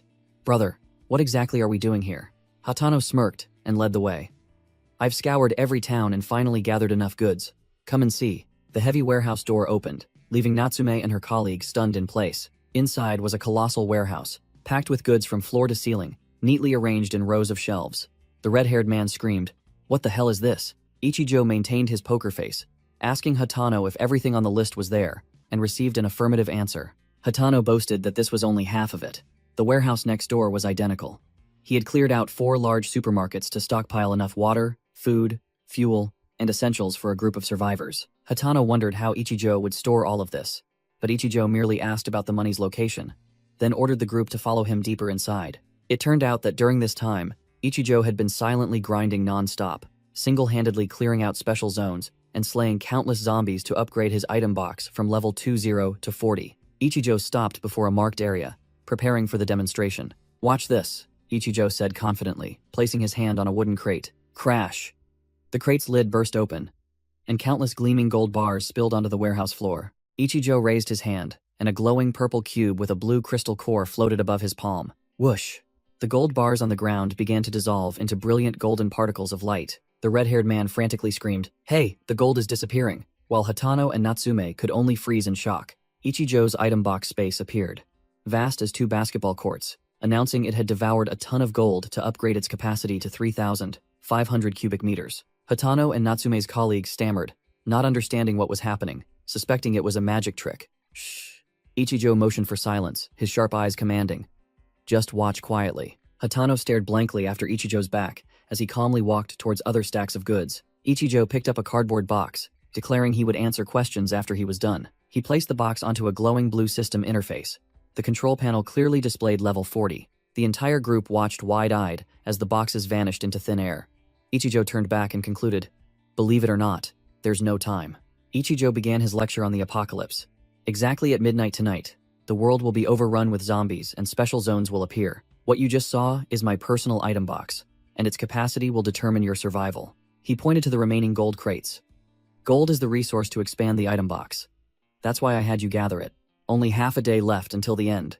Prepare yourselves," Ichijo announced, leaving Hatano and the red-haired man speechless. The red-haired man panicked. "This is insane. Suddenly talking about the apocalypse." Hatano held his shoulder to calm him. Ichijo looked directly at them, stating clearly, "You've helped me, and I won't let you suffer losses. Take enough supplies to survive the initial phase." Hatano, after a moment of contemplation, his eyes becoming resolute, the gang boss made his decision. "Understood." Hatano Toshiki opened the truck door slightly, his eyes filled with determination as he looked outside. The gang boss reported that the goods were loaded. Ichijo coldly ordered, "Good. Go home and prepare." Hatano unexpectedly called back, sincerely thanking Ichijo for revealing the earth-shattering secret and promising to help if needed. Ichijo merely smirked, replying with a concise, experienced remark. "Yeah, try to survive." As the truck drove away, Ichijo turned to Natsume Itsuoka.